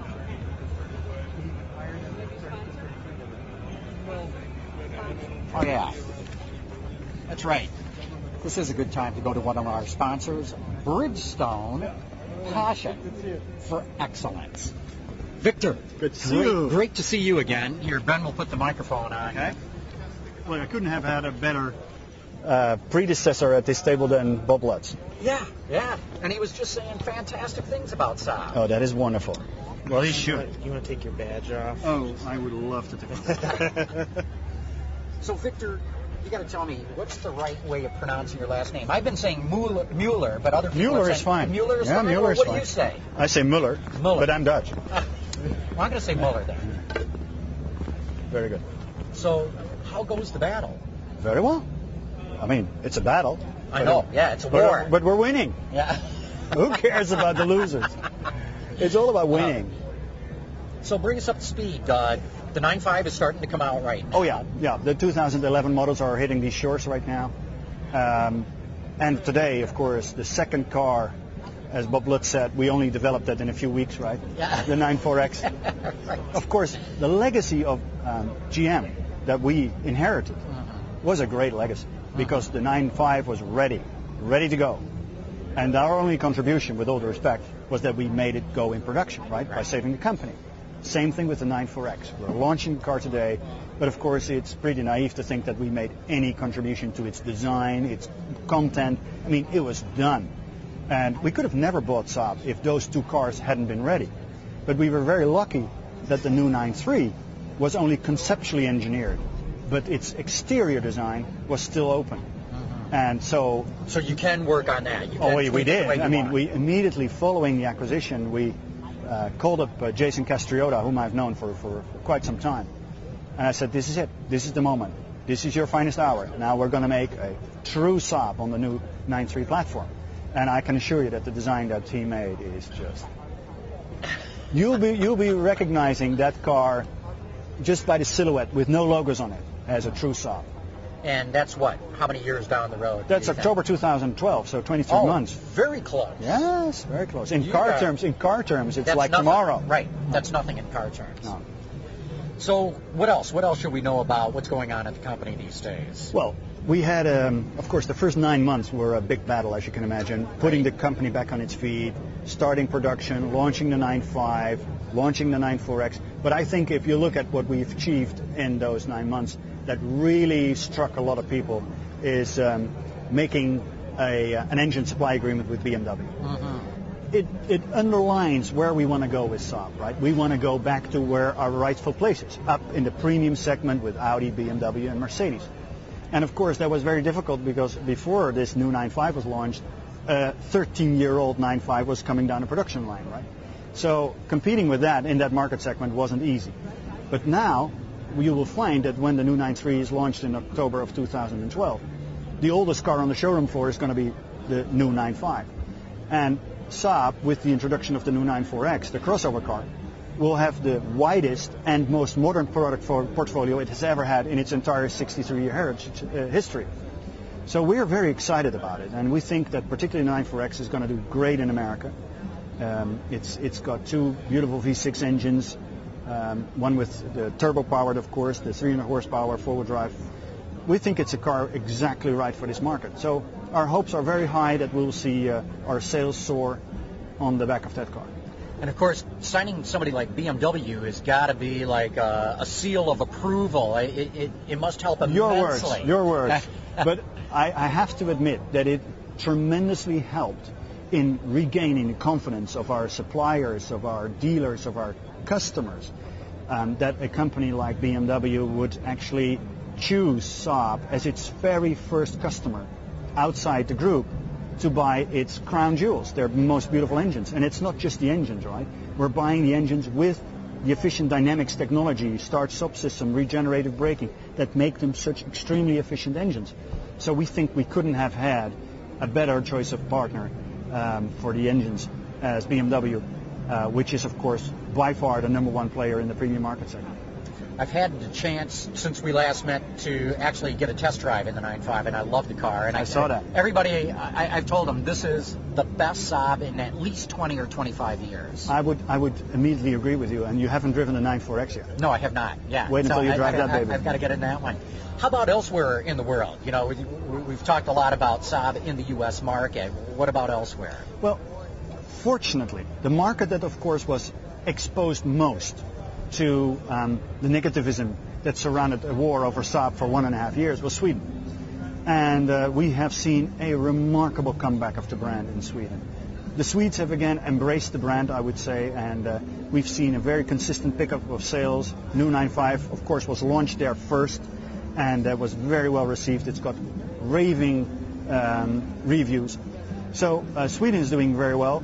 Another market which is very important for us is the UK, also picking up well. Continental Europe is a bit sluggish because, not just because of us, but you've seen today, the figures came out that year on year, European car market is down 16%. It's unbelievable. It's very Ford serious. and Fiat have seen huge declines in sales. Toyota, huge declines. And so that is not a very favorable environment to launch your new business in. Right. Hey, we've got questions coming in from the audience who's watching right now. Miradart wants to know, when are you going to start selling cars in Canada? Don't you sell there? We started August 15th. Okay. So I have good news for you. Okay. We're back. Dr. Nick says, any vegan or other high-performance models coming in the future? Of course, this is a thing of very high interest to us. But the doctor has to understand that in order to run, you first have to learn to crawl and then walk. Mm-hmm. And we have been focusing tremendously on putting the company back on its feet. Once that's done, once we've launched our new cars, there is ample room for playing with nice vegan brands and upmarket versions. But for the moment, I have to manage those expectations. Okay, Big Retard says, do you plan on continuing to rebadge for a while, or are you looking to do everything in-house in your next designs? Well, clearly the new Saab 9-3 is a car completely developed in-house. The platform on which it's built is the Phoenix platform, which is our in-house developed product. Phoenix from the ashes. It's a bit of a... I mean, it's okay. Not very creative, but it does says what it's all about, right? So clearly we're going to go for a complete in-house development, with the exception, of course, of the powertrains, which will be BMW. Mm-hmm. Let's see here. Mud Monster wants to know, ever any thought about bringing back the Sonnet? All the time. But it goes back to what you said. First, we're going to crawl, then walk, then we can start running. Watch this space. Uh-huh. Why didn't Legislative Geek wants to know, why didn't BMW just buy Saab? Ask BMW. Yeah. I don't know. Maybe you get this thing running again, and I got to imagine there will be more than a few who might be interested in buying Saab. I would actually personally very much like to enjoy the fruits of our hard labor for a while. So I wouldn't be jumping up and down for a sale of Saab.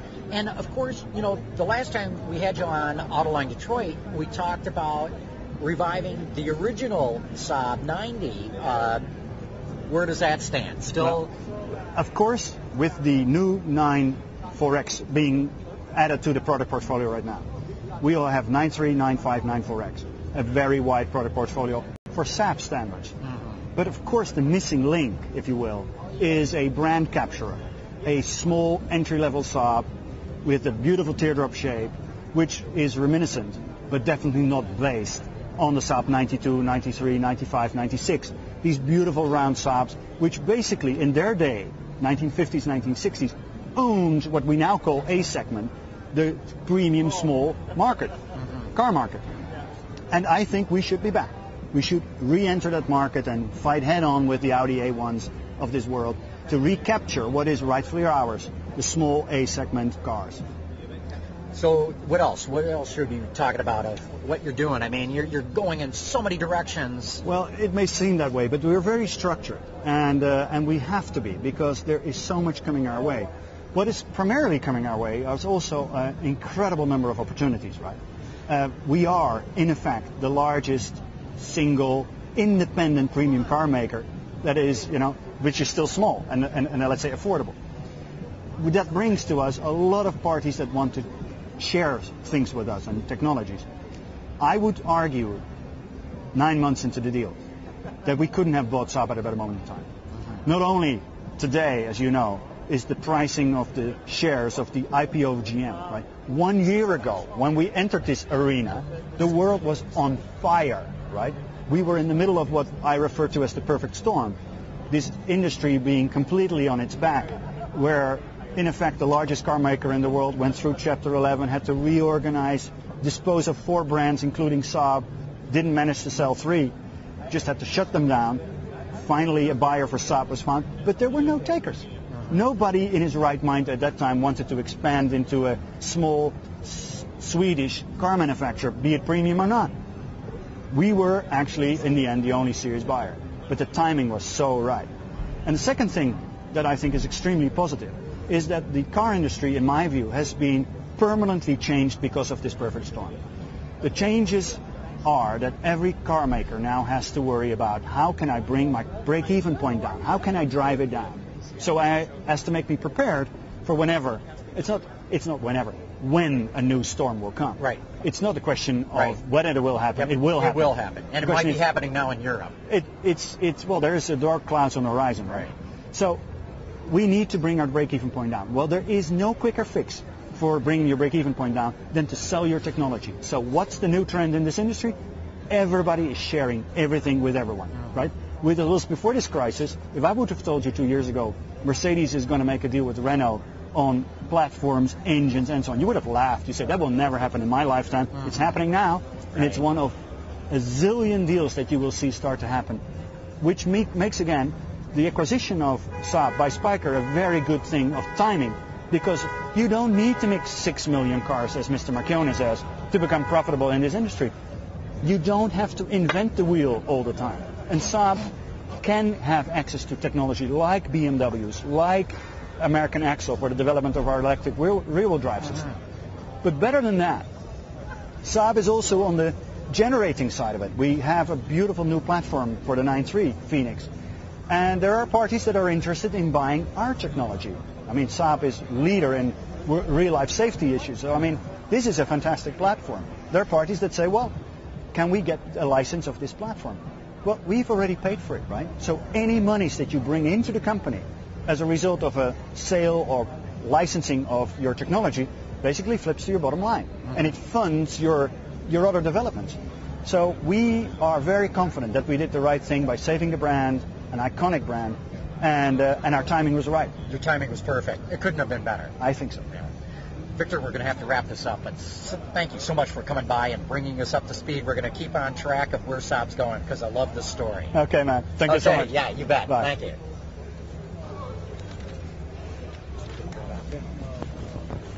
Thank you. Okay, thanks. Take care. We'll see you again. You bet. Another word from our sponsor, Audi. In engineering. And coming up right now, we're going to have John Krafchick, President and CEO of Hyundai of America. John, come on up and we'll get a microphone on. I'm doing great. Good seeing you again as always. Yeah. So what's going on? Well, it isn't. Here we are at another auto show. Yeah. Pretty good show, too. Good show. I mean, 50 debuts, more or less. To me, this is, it's like the LA Auto Show has come of age. It's This is the best LA Auto Show of any that I've ever been to. You know how I know it's an amazing show this year, John? Seriously? Because we have an all-new, ground-up, 40-mile-per-gallon car in every configuration, and it's not big enough to make it on day one. It's day two. That's how I know this is a really big show this year. And that's the Elantra. That's the Elantra I'm talking about, so you haven't pulled the wraps off that yet? Pulling them off tomorrow, right around 10 o'clock. Don't miss it. Darn it, because we've got this pretty cool mobile technology where we can go walking around the floor. Oh, and so I was going to go show everybody the Elantra, but I can paint a word picture for you. Okay, well, tell us a little bit about it. I mean, the car is really special. I've seen pictures of it. I mean, those who follow, it's been overseas as it's been overseas. It's the Avante? Avante. It's relatively unchanged for us in the U.S. We've made some tweaks. But the really big story is big interior. I mean, mid-size, bigger than a Nissan Maxima in size. It's pretty cool. Brand new powertrain, a new engine family called new, the Greek letter new, and U. 1.8 liters, 148 horsepower. We took 74 pounds out of the engine itself. That's a lot it's of weight amazing. To take out of an engine. It's amazing. Would it go from iron block to aluminum? Went from cast iron to aluminum, which is a big help. Okay, yep. right. And we ended up taking about, depending on the variant, about 100 pounds out of the car, which is consistent with what we did with Sonata, right? And the thing we're most proud of is this 29 city, 40 highway for every configuration. So you don't have to pay extra for a super fuel economy package or an eco model. It's all there, you know. Which we think is terrific. So, and then we wrapped it with this fluidic sculpture design language, which has worked really well with Sonata. So, boy, has it ever. You guys just can't get enough Sonatas, can you? To build them fast enough. It's unbelievable. This time last year when we launched the Sonata here, we had a 5% retail share. We have a 16% retail share now in the midsize segment with that car, behind Accord and Camry, or Camry and Accord, depending on the month. Right. Sonata in the number 3 spot, and we're going to do, John, 200,000 Sonatas this year. I always like to joke, we set these targets at Hyundai, we set stretch targets, we don't know how we're going to hit them. We weren't brave enough to set a 200,000 unit stretch target for the car because we thought, no, someday we'll get there, but not in 2010. It looks like we're going to get there in 2010, which is amazing. So, we know the product side. It's a terrific car. Yeah. But there's got to be a story on the marketing and the retail side of the story, too, to hit those kinds of numbers. There is. And I don't know if you've seen it yet. We've actually started the marketing campaign this week at the LA Auto Show. And we've never done this before. It's a very integrated campaign. What we have driving around the LA Convention Center today, and you may see these, are cars. I won't say which brand of car it is, but it's in a wrap that looks like the Hypnosis wheel, the black and white Hypnosis wheel. And they have little Hypnosis hubcaps, and they say, you've been hypnotized by the compact car. We have these big, huge buildings covered with this Hypnosis wheel thing, and it talks about how you've come to expect too little from the compact car, and, it's kind of like this. So the theme is snap out of it with Elantra. And with Elantra, there is no compact car compromise. You can have 40 miles per gallon, which is better than anything in its segment across the line, right? With a midsize interior and this incredible price point. It's pretty cool. We're going to have some fun with it. And that will lead into a campaign that has as a key touch point the Super Bowl. And then you'll see it in the Academy Awards and then throughout the rest of the year. So we're going to have some fun with that. So, and next year, even bigger and better things. Bigger and better things. So we're going to hit about 500,000 unit sales this year, which is great. That's a big number. We've been working to that number for a long time. Tomorrow we're going to break our all-time sales record sometime tomorrow, which is pretty cool. There's a little over 467,000 units. That's where we'll be sometime tomorrow. That's great. And we've got some room to grow at least a little bit next year. I don't know how big the industry is going to grow, but we added about 100,000 units of U.S. capacity this year when we moved Santa Fe out of Alabama, our Alabama plant, and into Georgia. So that gives us room to grow next year, which is really good. So what's your sense, though? The market is going to grow? I've seen some forecasts. We're going to do this year, 11.3, 11.4? Yeah, I think 11.3. Our internal Hyundai estimate at HMA, Hyundai Motor America, is 12.3. And we think 12.3 for 2011. 12.3 for 2011. We think we're going to see about 1 million units of pure retail growth. We don't see fleet growing a whole heck of a lot because it grew a lot this year, as you know, the fleet side. Yep. But retail, if conditions work, we could see as much as 1 million units of retail. Others have gone even higher. I'm thinking that's a little bit... Yeah, that's pretty optimistic at this point. Yeah, right. Yeah, because we haven't seen housing come back. And we really haven't seen employment come back. Right, we haven't. But to grow 1 million units, that's pretty good. No small order. Yeah, it's over 10% growth on the retail side. Which would be pretty good. Hey, we've got some questions coming in from our viewers. Bolt230 wants to know, what's the curb weight of an Elantra? 2661, something like that. 26, it's amazing. These days, that's very amazing. One of the recent new entries in the compact car segment just launched a new compact car at over 3,000 pounds. Yeah. So it's pretty cool that we came in almost 400 under them. It's not bad. That's huge. Yeah, and huge. That's in you guys out there. You're wondering, how are you doing that? How are you guys getting all that weight out? I'm going to give you our secret. Our secret? Where's my pen? I can sell this online. And a lot of people don't really appreciate this or understand this. We're the only automaker on the planet with its own steel making capability. We have a steel plant. We have a $6 billion steel making facility. And we have a team of 400 metallurgists and engineers whose sole function is to take the output of this steel plant and engineer it into lightweight, super strong steel products. So whereas every other automaker is kind of captive to the steel makers and what they want to provide, we can design our own steel to take weight out. And if you look at Elantra and Sonata and the amount of super high-strength steel, it's a big part of how we're getting all this weight out. But is Hyundai's lightweight steel lighter than other people's lightweight steel? Or you just can buy more of it? It's a good question. It's a captive supply. The company is called Hyundai Steel. Right. And the key point is it's designed specifically for automotive application in our automobiles. So maybe vertical integration is good? Henry Ford had this idea way back when. Well, he never made steel, though. Didn't he, though? Ford never made steel. I thought the Rouge made the Rouge. Of course. Yeah, the Rouge, right? Yes. So you had this thing where you put raw materials in at one end and they make steel, and out pops the Model T or the Model A. And then that went out of fashion in the industry some time ago, and we've kind of vertically integrated. Hyundai has been kind of reintegrating a lot of different aspects of the value chain, including steel now. We're one of the few automakers that can make pretty much all of its transmissions now, which is great.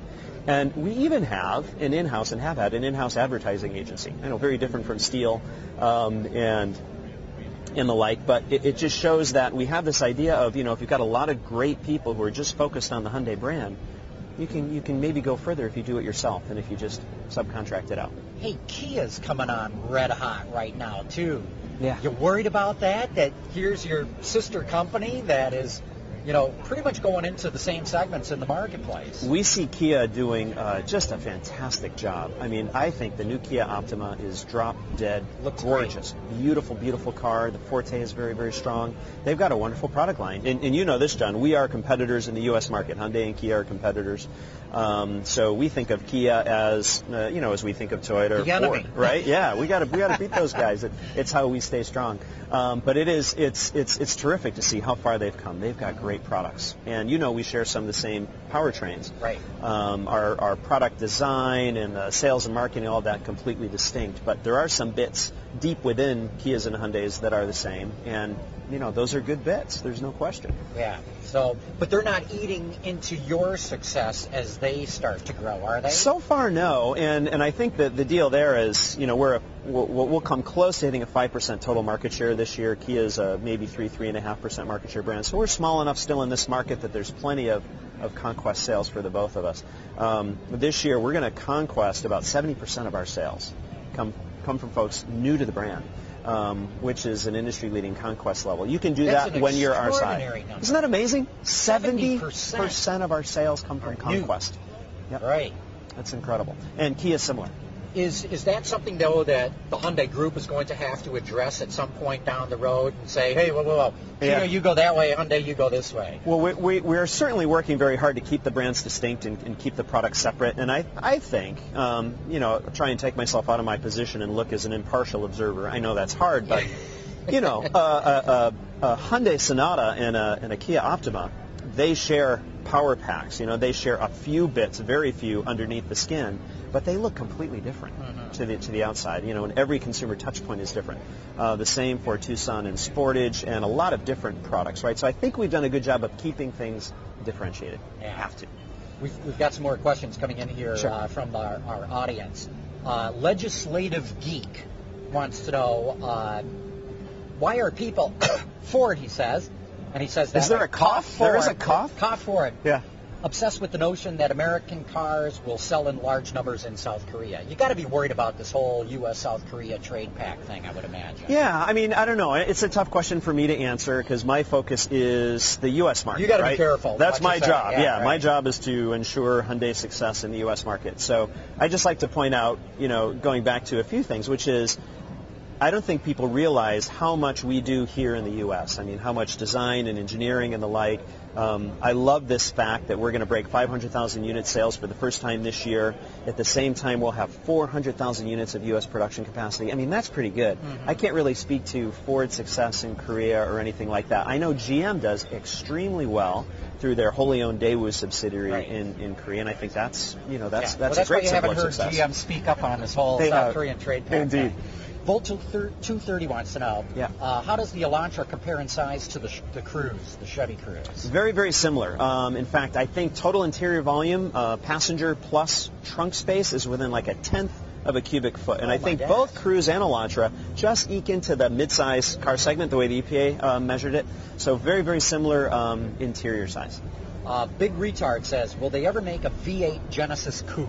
No. Well, what do you think? I want a reader poll. I have to admit, I would certainly like one of those. And I think the folks may know we have a 5-liter version of our V8 engine coming. We have a 4.6 now. We have a 5-liter with direct injection coming, paired to an 8-speed in-house automatic transmission, 429 horsepower. Yeehaw! That would be fabulous. There you go, folks. In Genesis Coupe. We want to hear about this. We want to hear what you think about putting a V8 in the Genesis Coupe. Give us some feedback. We might just need a little bit of prompting to make that happen. Dr. Nick says, any plans for vehicle dynamics tuning, like an M, an AMG, or Mugen, anything like that? Yeah, in fact, we've got it already. We call it our spec, and that's a small mix of our Genesis Coupe. We've gone the extra mile, have lightweighting and also unique chassis calibrations. I would like to do more of those. Stay tuned.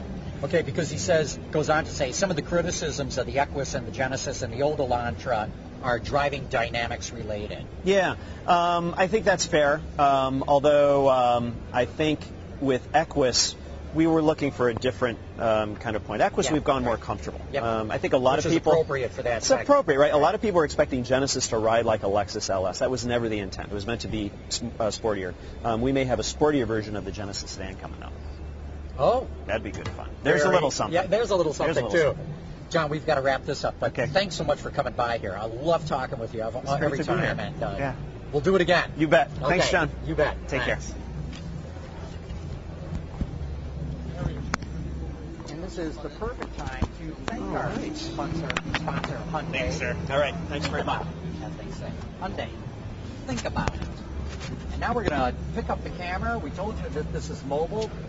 We're going to walk you a little bit through the BMW exhibit here. We're going to go find Jim McDowell, who's the head of Mini USA. So give us a little minute here, because we do have to bring some microphones and other wires with us to make this all happen. Spot tape too, so.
And checking the microphone. Okay, come on, folks. We're going to take you on a little bit of a walk of the BMW exhibit here.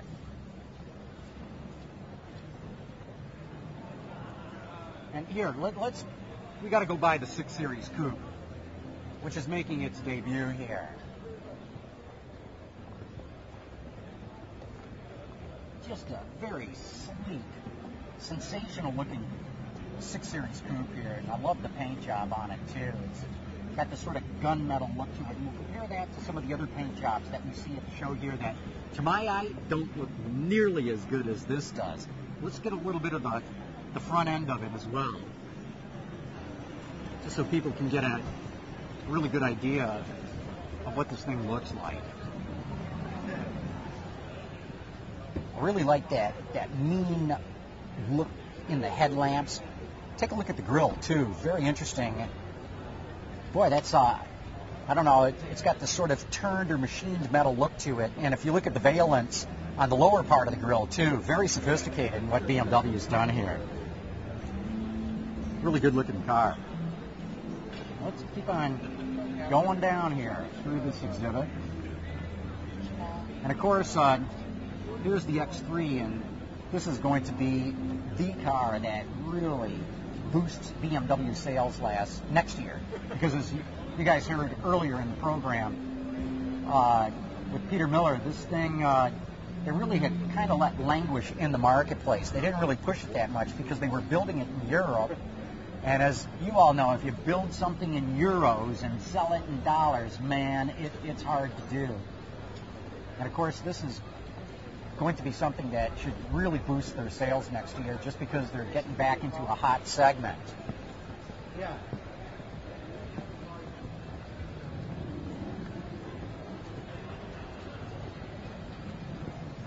This is BMW's part of the exhibit. We're going to walk down here over to the Countryman and find Jim McDowell.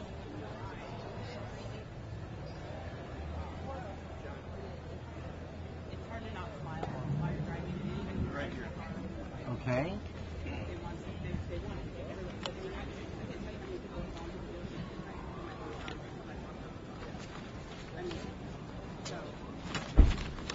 And he's setting some things aside. Here he comes right now. Hey, how are you? I just got rid of everything. Yeah. That's great. I'm going to hold the microphone, and it's going to be kind of close to your face here, but that's the way it works the best. That's fine. But Jim, thanks so much for taking the time to talk with us here. Well, it's my pleasure to do it. Well, tell us about your newest baby here, the Countryman. Well, the Countryman has a lot of fours to it. It's 4 meters long. It has 4 doors. It has 4 fully adjustable seats. It has optional 4-wheel drive, and it's the 4th member of the Mini family. So you're really expanding the line here. Getting 4 vehicles in that lineup has got to be terrific for you. Well, it gives people more choices, and this is the first Mini that's one size larger. So if somebody loved the Mini driving experience, couldn't quite get their mind around a vehicle that small, this gives them another option. Tell us a little bit more about the vehicle, price, features, things like that. Okay, it starts at $22,350, and that's for a Cooper. We have a Cooper S and a Cooper S with all 4. All 4 is the proprietary name for our all-wheel drive system. And in terms of the car, it has a lot of really cool features. It has 4 individually adjustable bucket seats, so you'll be as comfortable in the back seat as if you're the driver. It has a center rail system. The center rail system allows you to lock in place all the stuff you want to take with you in the car. You know how there never seems to be places for all your stuff? In this way, not only are there places, but it's organized. We have it available with our new Mini Connected system that allows you to bring an iPhone into the car, to lock it into the environment, the electronic environment of the car, and then the interface that you use to be able to use the iPhone to navigate your music collection is like an Apple interface. It's not a normal automotive interface. Well, here, let's walk down a little bit. Okay. And you can show us some of these things about the vehicle. Okay. Well, here you can see how comfortable 2 adults are in the back seat. I won't adjust their seats, but you can see that you can move the seat forward. You can move it forwards and backwards. The important thing about that is you decide how much space is in the back seat and how much space is in the cargo area. Also, surprisingly, each one of those seats individually reclines, so you can have a nice snooze back there if you decide you want to. Then when you come to the back of the car, you lift the Mini logo, and that's where the hatch is. It has a hidden storage compartment. And then you can lift the storage compartment, and it blocks the view from the front seat of the car. So you have totally hidden storage here, or a flat load floor. That's when you recline these seats. A flat load floor, and it's very easily accessible. So this is going to be pretty exciting for you to add this to the lineup. Where do you think sales are going to be going with this vehicle? Without a doubt, we think this will be a very good seller in the market. We think it'll probably be our number 2 in sales. Our number 1 will probably remain the hardtop, but this will be a strong number 2. And I think a lot of people will consider this car that just would not have considered the smaller Mini. We think our pool of prospects will be about 4 times as great as it was before we had this. And then the other thing is, I think a lot of people would think that a Mini that's bigger wouldn't be as much fun. But just open the door and look at all the style and all the things that you get to individually specify. It is a custom-built car to your individual need. And then, now that the camera's gone inside, look at that center rail. That's where you lock in all of your stuff so that you have it in place. It has an electrical connection, a USB port, so that you're really connected with everything that you want to bring with you. And then, for example, there are just fun things about it. So it has, for example, our waterfall lighting. You can change the color of the hue, and when you change it to blue, the whole center rail illuminates blue at night, so you can actually see all the stuff that you've locked into place. And then it's got just simple things, like a beautiful built-in rack system. So it's very easy for you to take anything you want on the roof of the car. Skis or bikes or anything like that. And then at the back of the car, it's got a bike system that just plugs into the back of the car. You just throw on your bikes, then you lift it up a little bit for a little more road clearance. Here, show us what you're talking about here. Well, I don't know if this car has the equipment for it, but it just plugs in. Plugs into the back of the car.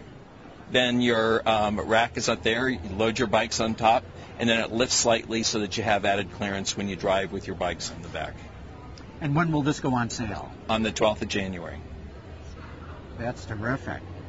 So now you've got some other competitors taking aim at you. Fiat with the 500, for example. Do you suspect that it's going to be harder for you in the next year, or is this just going to create more excitement in the segment that you play in? I mean, so far when we've had new competitors come like Smart, they have actually drawn more people to the category. And I think a lot of times when people look at a very small car, then they come away thinking, wow, you know, that 12-foot long mini hardtop really is great value. So from that perspective, you know, I think we'll do well despite new competition. What else should we be talking about at Mini? What else would you like to point out here? Well, for 2011, we have upgraded our engines. We have, and the other thing that's great about this car is it's, for a car of this class, this crossover that has all-wheel drive, we have a choice of transmissions as well. So all Minis have a choice of either a 6-speed manual transmission or a 6-speed automatic transmission. So the running gear has been upgraded on all Minis. When you look at the dash on all the carryover cars, we've made changes there. We've made subtle changes to the taillights and headlights of the cars. So a lot is new when you really scratch the surface. You mentioned changes to the engine. What does that include? Okay, we increased the horsepower on both the Cooper and the Cooper S. The Cooper's 121. The Cooper S is 181. The Cooper S now works off of a Valvetronic system, plus it's dual turbo, which means that is an engine that has a lot of kick to it. So it's really amazing how responsive it is compared to the engine we had just last year. Bring us up to speed. How's Mini doing this year, and what's your forecast for 2011? Okay, this year, without a doubt, is a good year for us. It's a solid year. It'll be the second best year we've ever had. That's amazing. Well, when you think about it, during the recession, a lot of our competition actually became much weaker, and we increased our market share. So we think that as the market begins to rebound, certainly we have new products in the marketplace. We expect our sales will steadily increase as the economy improves. And then next year, when we're selling the Countryman on top, clearly that'll be our best year yet. Well, it's great to see that somebody's got so much enthusiasm and really a very positive outlook for the future here. Well, you have to be optimistic about the future. Especially in this car business, don't you? Yeah, and our owners are very optimistic people, so I think we should be too. That's terrific. Well, Jim, thanks so much for your time today. Really appreciate you taking us through this latest Countryman that you're adding to the lineup. My pleasure entirely. Thank you for coming by. You bet. Take care now. Thanks. I want to flip that over its phone. Let's just flip the whole thing. Take it off the hand. Like this. See, it's falling out that way if you can carry it that way. Oh, I see what you mean. Okay. Okay, we're going to... Okay. We've got it. Yeah, thanks, Jim.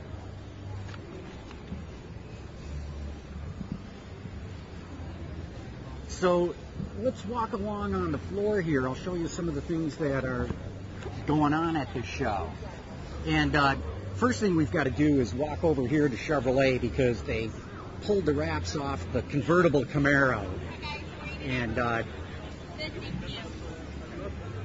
to me, this car looks terrific. They really finished it off well.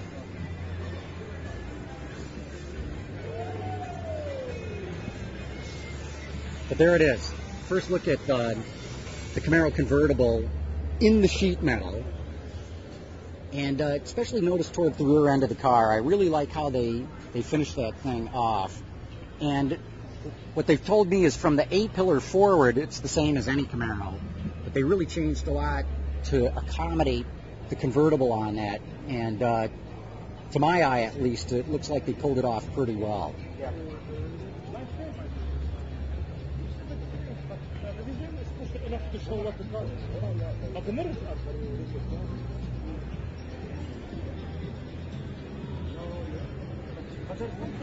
Yeah.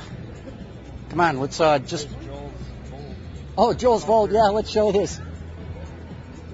You heard us talking earlier about how Joe Lewanick, the guy who's the head of marketing for General Motors, drove a Volt here. We're going to have to get more details on that story, how he was able to do it, and how much he drove just purely on electric power, or how it all went. But you can see it's a dirty car. He definitely was driving it. It's not show car clean. Well, let's continue to wander down towards Audi, because there's a number of other things that I'd like to point out to you as we go along the way here. In particular, I want to show you a paint job that Mercedes is showing off here, because it continues on a trend that we saw at the Paris show. And any of you who saw our coverage that came out of that show, or some of the things that we mentioned, was this flat black paint job that was shown on a number of vehicles there. Now I'm going to show you a Mercedes here. It's not a flat black. In fact, it's not even a true flat paint job. In fact, this thing looks like it's metallic. But check it out. There's absolutely no depth of gloss on this thing. It's got a lot of character to it in a certain way, and you'll see the shine of the lights off it. But there's no depth of gloss. There's almost no reflection in this as you look down into it. And it's kind of interesting to see how we're seeing this flat kind of paint job showing up on cars at the different auto shows.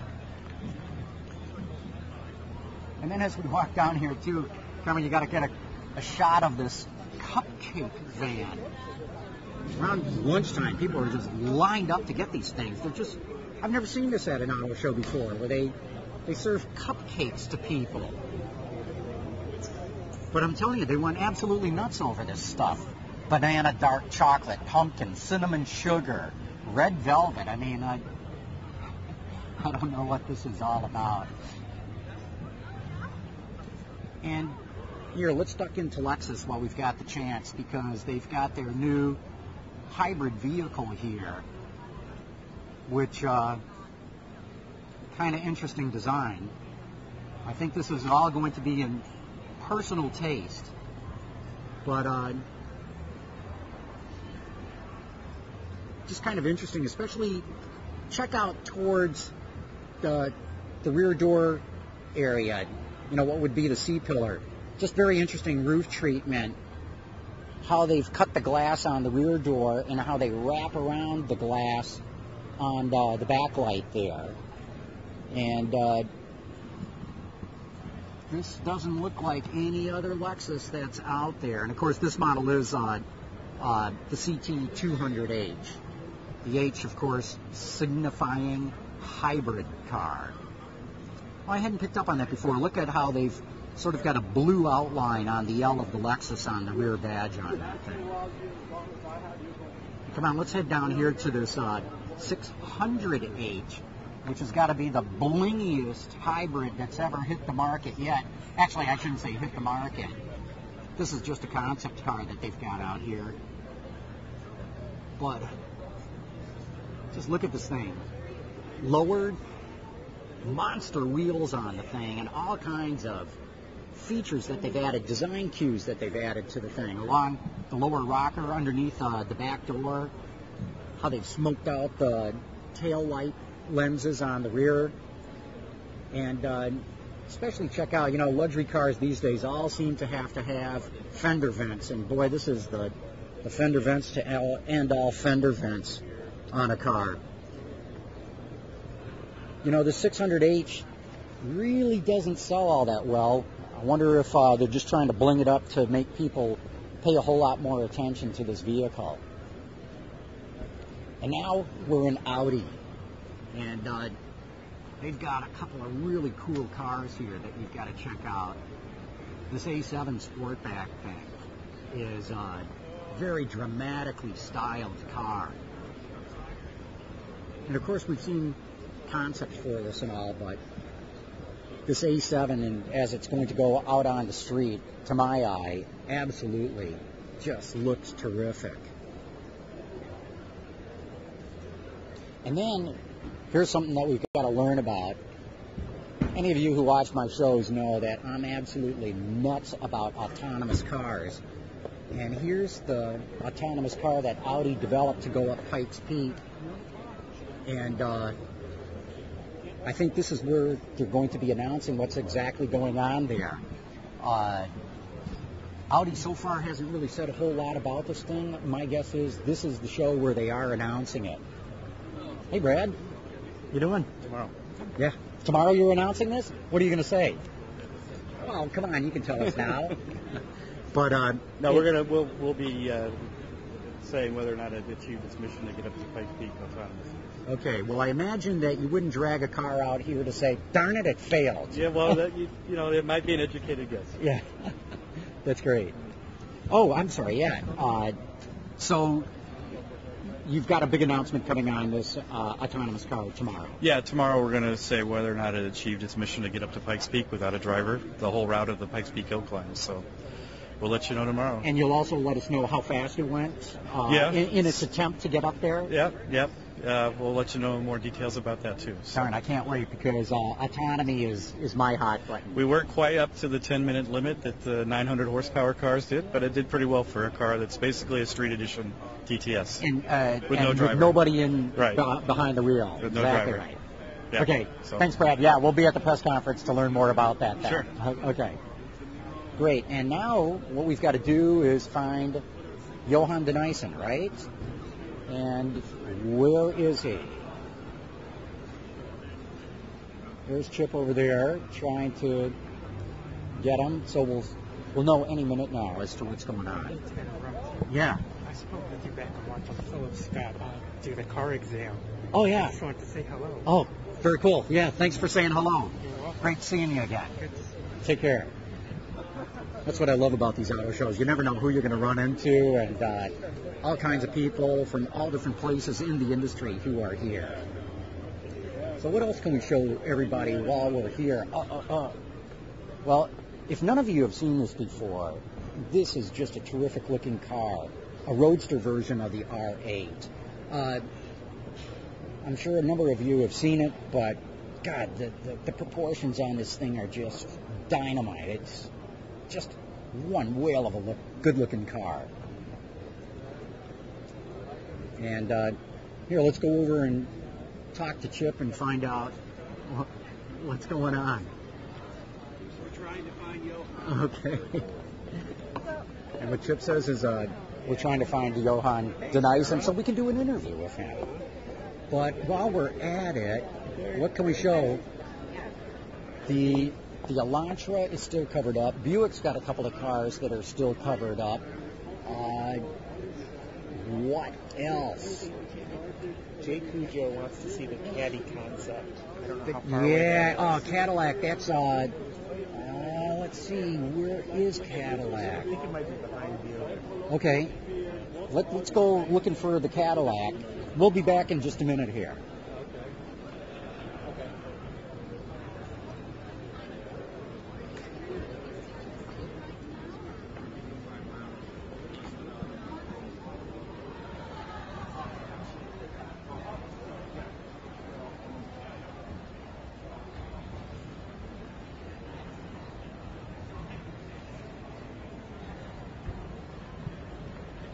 So, right now, it's getting late in the afternoon.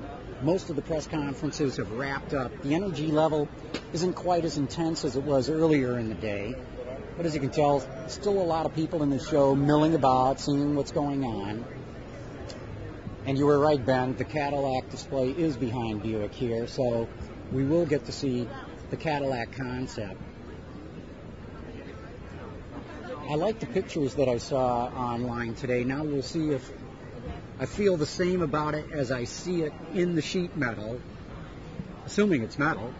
It might be a plastic car being a concept.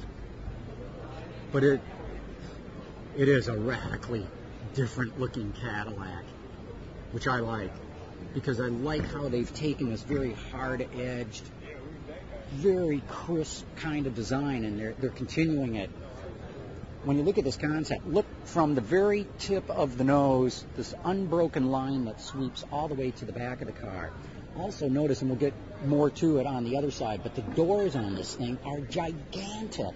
So even though it's a very small car, a very short car, it should be easy to get in and out of. And look how radical that windscreen is, the windshield on it.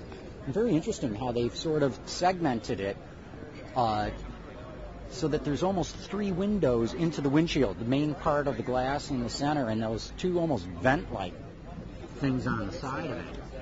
I'd love to find out what the thinking is as to why they did that way. Yes, take them home.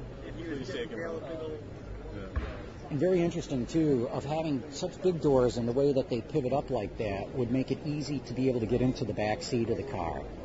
So, and of course, this would be for an urban environment where you'd have very tight parking spots and the like. So flipping the door up like that instead of having them swing out would allow you to squeeze into places a whole lot more easily. And let's get a shot of the interior so that you guys can see what this thing looks like on the inside. Pretty cool. I actually like this thing. To me, it is definitely a commuter type car, but it bespeaks of premium, of luxuriness. So I buy into what they're arguing about this thing. But it sure is different, unlike anything that Cadillac has ever done before. Check out on the rear, too, how they've tucked the exhaust into the lower fascia on the vehicle. I like that. I don't like exhaust pipes just sticking out of a car. I like how they've incorporated that into the fascia.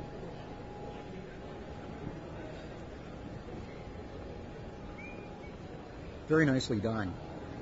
Now, whether that's real or not, I don't know.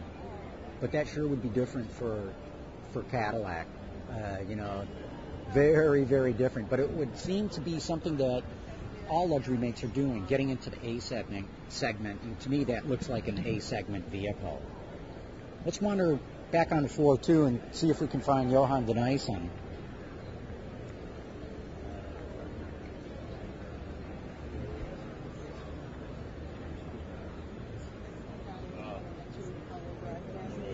Oh yeah, and remember, this is all possible of us walking around streaming live right now, because we're using this technology from LiveU.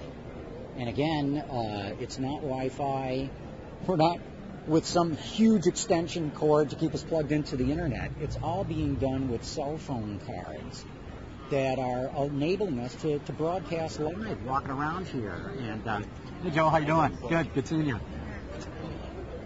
And this is something that we're going to have to push more and more. I mean, this is our first attempt at doing anything like this. We've never tried it before, and we believe we're the first ones to try this. So we hope that you that are watching Autoline Live now really appreciate what we're able to do with this kind of technology. Because clearly anybody could do this videotaping it, or taping it in some way, or recording it in some way, but to be able to stream live, this is completely unique.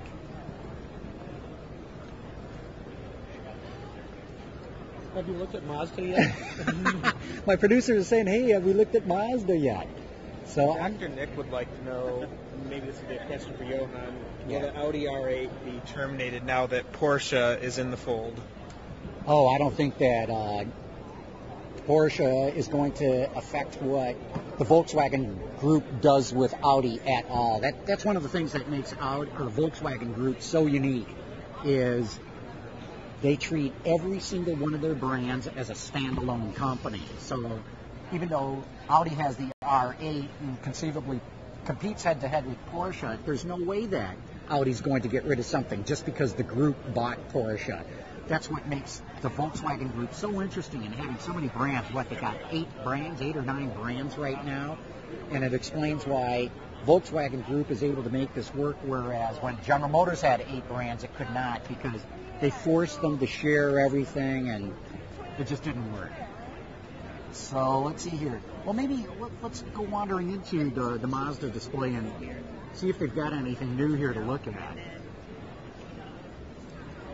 Well, this is interesting. They've got a hydrogen-fueled RX-8. And, of course, that's one of the things that Mazda has always argued, is that the rotary engine is ideal to run on hydrogen compared to any kind of a piston engine. So that's why they've got this thing out here.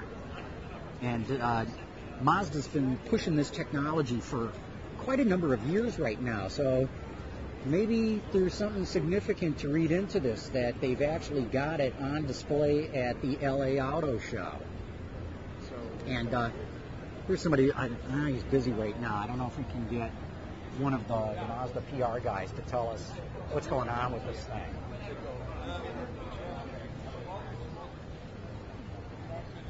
And I guess we can show you what's on stage, although it's not well lit at all. So I'm not sure that we're going to be able to show you exactly what Mazda's doing. I mean, we're showing you, but like I said, it's pretty dark here. They don't have the stage lit.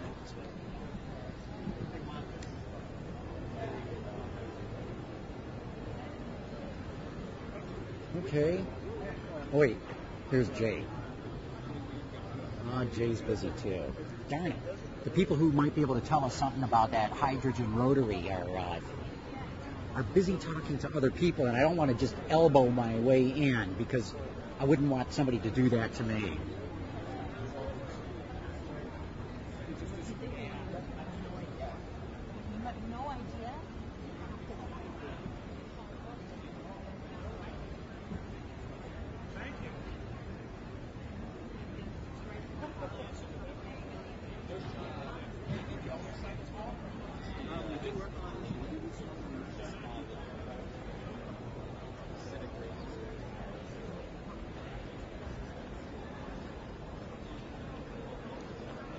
Oh, you know, let's take a look at this R8 because it's the same kind of flat paint job.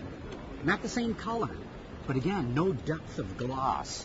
That's one of the things that, if you talk to any paint experts, that they very much like in a good paint job is the depth of gloss. How deep does the glossiness go? And as you notice in this car, you'll see a reflection because it's under the bright lights, but there is like zero depth of gloss. There's no reflection of me or anything in the paint there. And I hadn't picked up on that when we first walked in here because it's such a bright white color. As I mentioned before, in Paris we saw flat black. We just saw in Mercedes an almost metallic, but a flat metallic. And here's Audi doing the same thing. So I tell you, when you go to multiple auto shows and you see different automakers doing the same sort of thing, this is only a year or two away from production, maybe 3. But I've always picked up on that. Whenever automakers continuously show things at auto shows, you absolutely know they're testing them here, see what the public reaction is. But their goal is to put this into production. The real question in my mind is, if it's damaged, how do you get this thing repaired? Would paint shops, even at, say, like Audi dealers, be able to deal with something like that? It's a question for the experts at some point to explain to us. We've got a few requests coming in from the chat room, John. Okay, let's hear what are some of the questions. Dr. Nick and Jonathan Wills would both like us to go over to the GMC Granite concept and see what that looks like. Okay, let's go that way. Come on.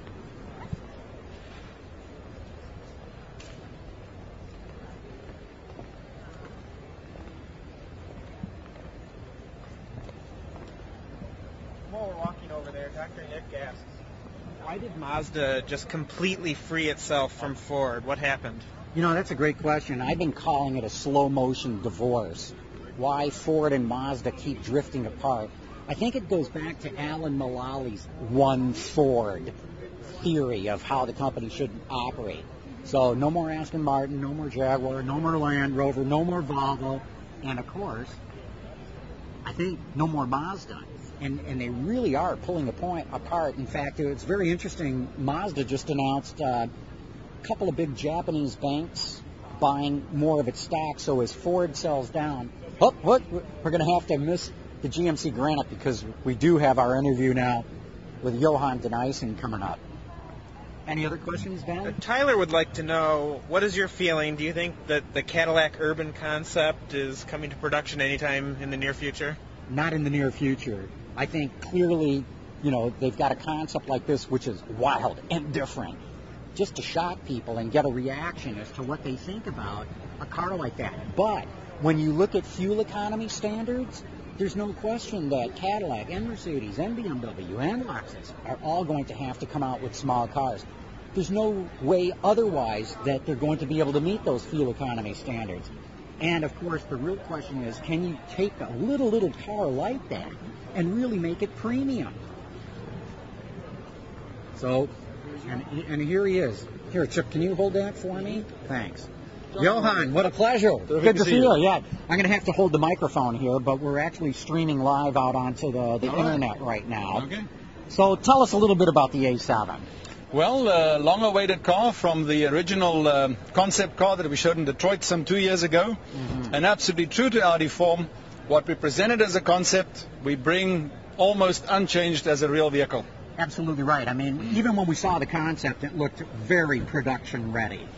And indeed, the car has obviously undergone a lot of technical development since that time. But what we have here is the car that will go on sale first quarter of next year in the US. So with a very, very efficient and very powerful V6 supercharged engine with our Quattro all-wheel drive system. I think a phenomenally progressive interior and a great look. What a car to have. I can't wait to get my own. Well, here, let's walk down a little bit and talk about the styling. And let's start with the rear end of the vehicle, because that is really distinctive. The car really draws back from some of the hallmarks from the Audi 100 Coupe S that was here in the early 70s, particularly the seat post and the rebated tail finish on the car.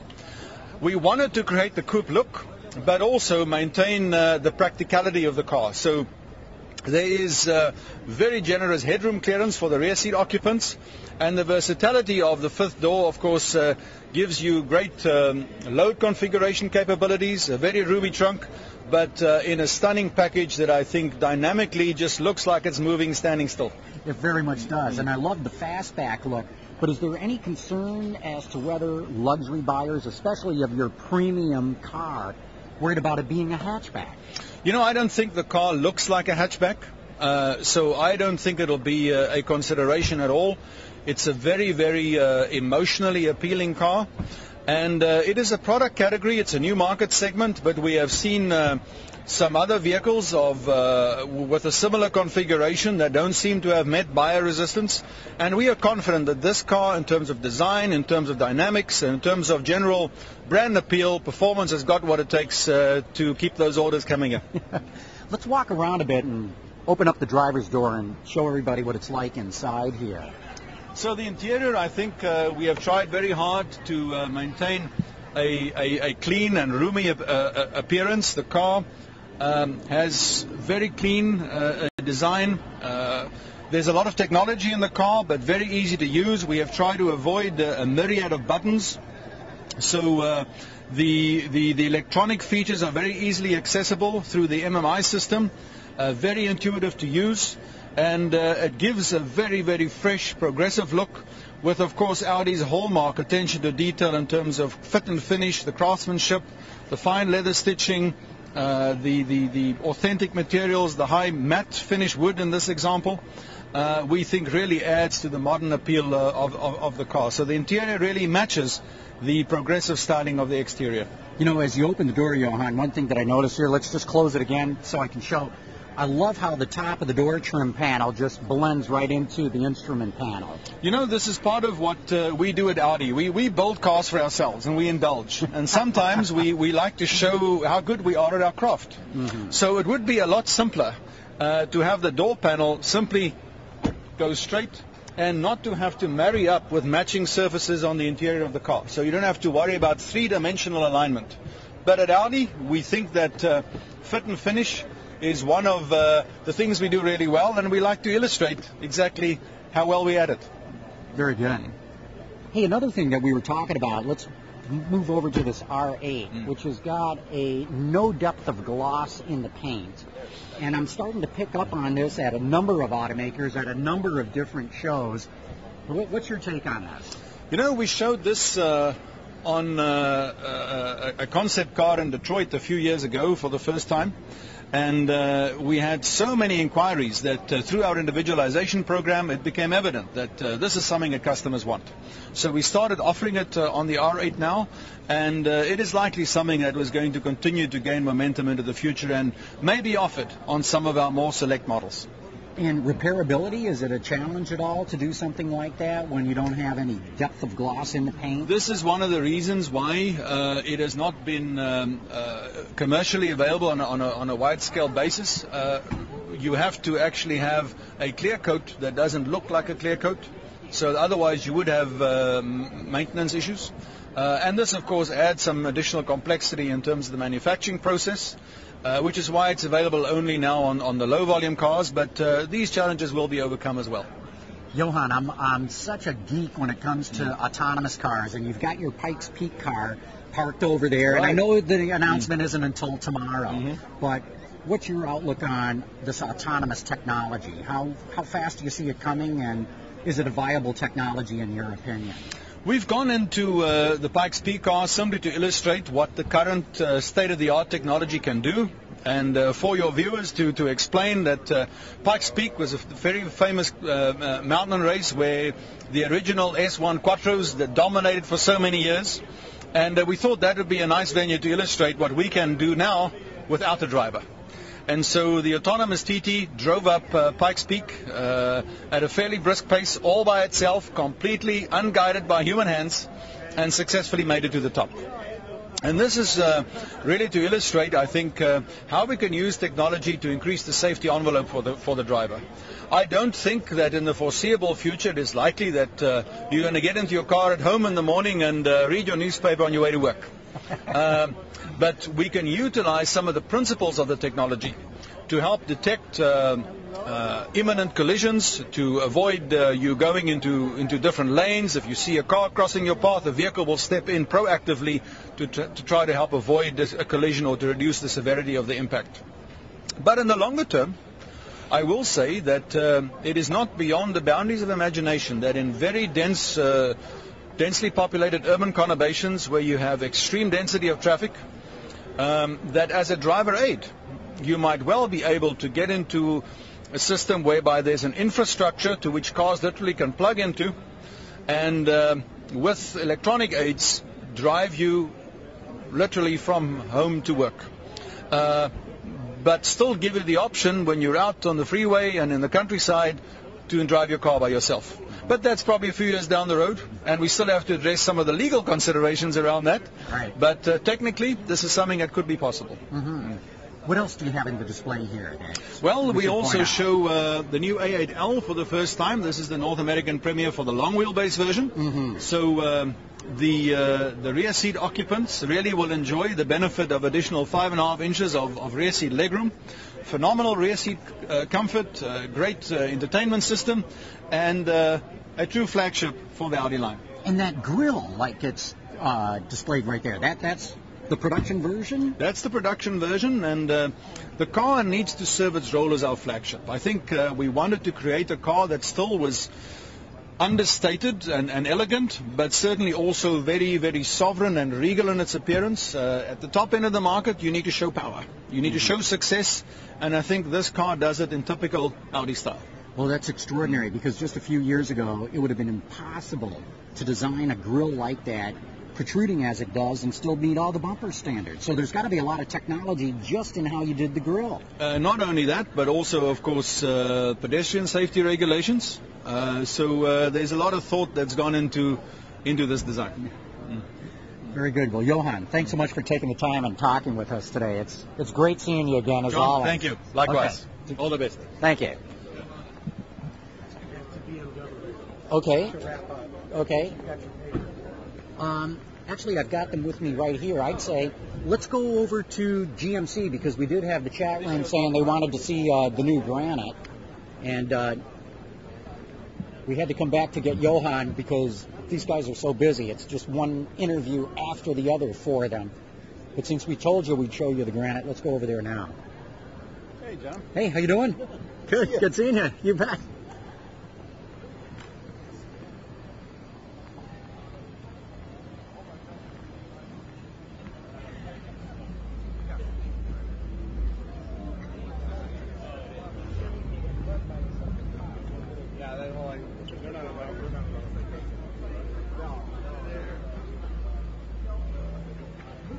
Do you think the A7 is a Panamera competitor? The A7, to my eye, looks a whole lot bigger than a Panamera. I can imagine where some people might go for it, but just to my eye there, they look like very different cars. So my guess is not head-to-head competitor.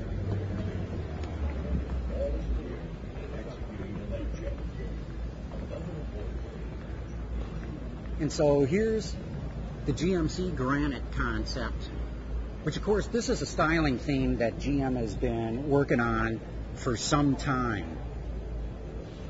And if you guys remember the concept for the Chevy Orlando, the two here look very, very similar to me.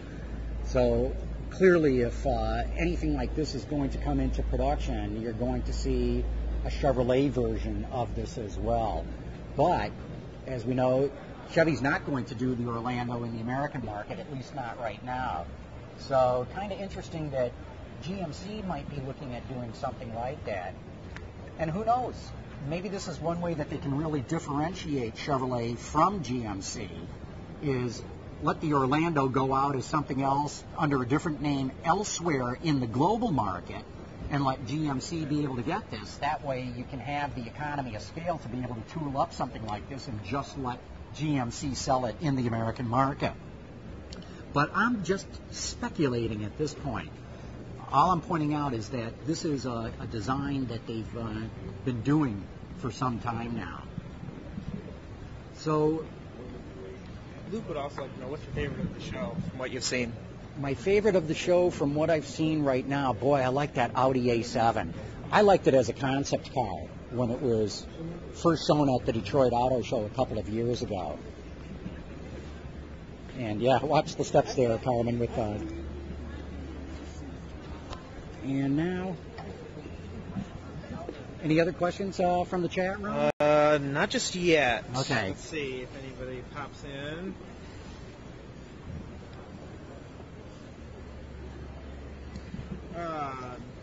About the GMC Granite. Yeah. Big Ree says, very Scion XB. How does the size compare? Oh, this to my eye looks bigger than a Scion XB. Maybe not. Actually, that's probably a good question. It may be fairly similar to the Scion XB. But yeah, maybe we should head back because I don't seem to have the things that I need on me. Oh, yes, I do. They're right here, Chip. That's why I couldn't find them. Well, look, this is probably as good a time as any to wrap up the show.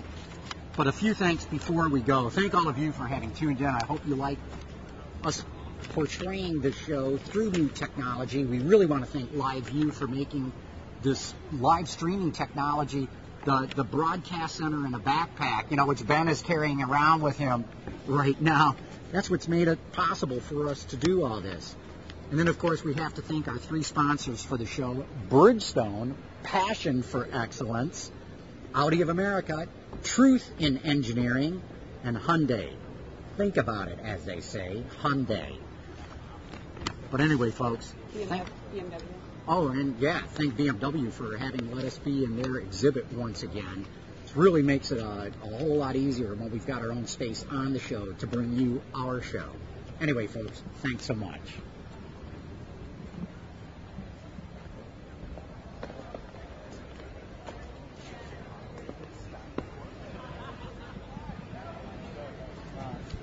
Yeah, just hit stop. Was the screen blank? Did nothing still happen? Hit it with your nail.